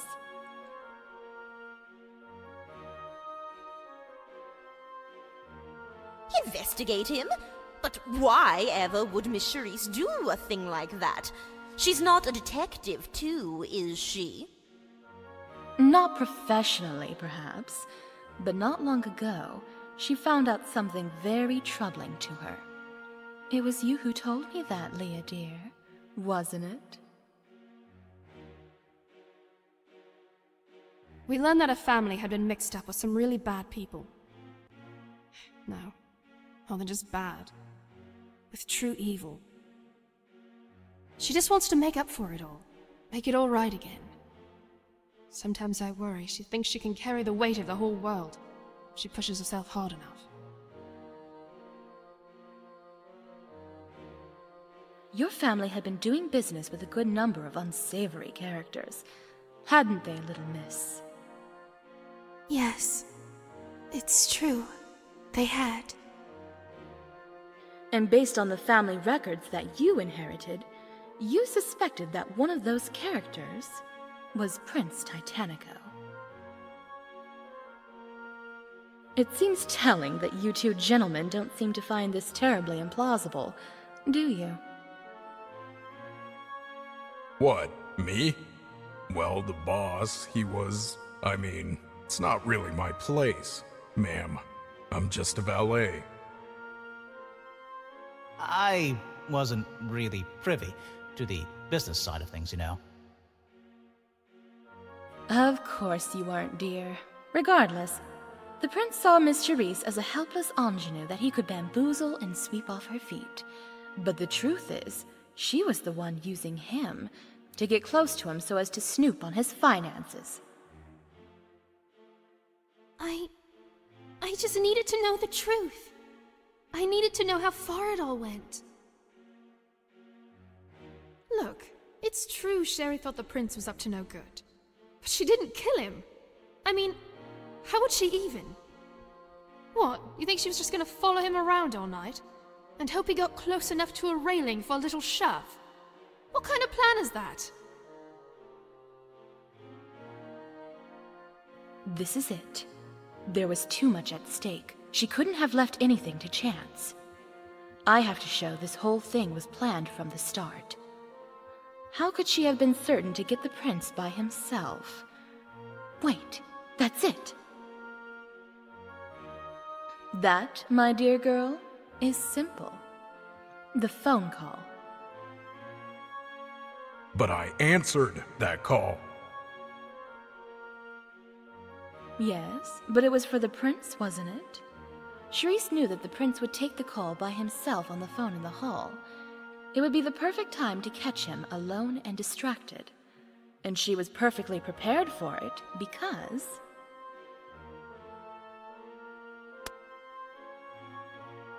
you were the one to tip off the caller. That call came from a financial auditor, a rather fastidious one who had been expressly asked to call at precisely the time that she did. Good heavens, of course! He'd certainly make sure to be speaking in private with a call like that. Exactly. Knowing he'd be distracted and alone, a quick shove was all it took. Then she scurried to the bottom of the stairs, knife in hand, just to make absolutely sure. I wonder, what might you have whispered to him in those final moments, Did you recount to him his sins? Did you tell him why he had to die? No! It isn't true! It's not! Stop this. All of it! Sherry wouldn't kill anyone. She's just too good for that. Kill maliciously or for personal gain? No, I believe you there. All that sickening sweetness, it isn't an act. But if she thought she was profoundly justified? An angel of justice, if you will? Now that I can see. My word, what a story! Won't the court be talking about this one for weeks? I hear sirens. Miss Sherice, there's no more time. Run while you can. Plops and I will fight them off while you escape. Wait, what? Speak for yourself, you cheap circus sideshow. It's all right. Show the police in. I'll go with them. Sherry, no! You can't! I'll get you out of this, I promise. Just... Leah, don't. This isn't over, Sherry. It's not. I know. And I won't give up. But now's not the time.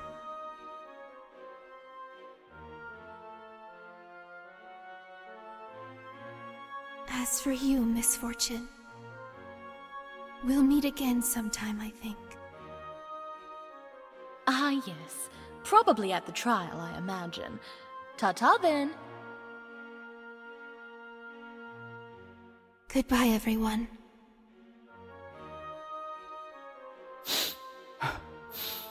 Farewell, brave Miss Sherice.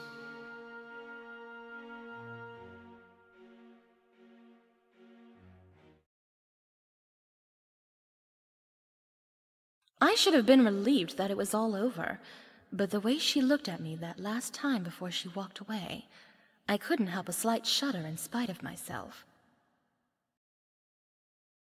Was it at all possible that she really hadn't done it? Would her wealth and connections get her off regardless? But those were questions for another day. The important thing for now was that I was off the hook. One really must look on the bright side of things from time to time after all.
They just keep dropping dead, the poor dears.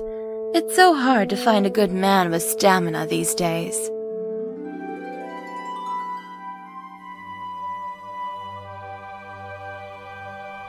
No, ma'am. I'm not a butler. Just a valet.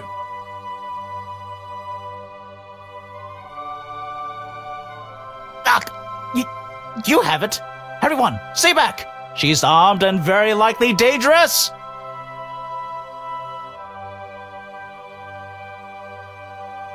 Oh my, I had heard she was seeing someone, but I never met, I never met.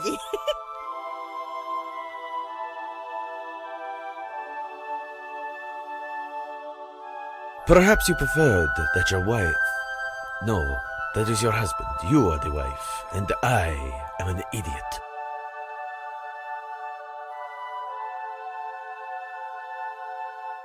Misfortune, you seem to be picking on Mr. Klops for no reason at all. Why would you do that?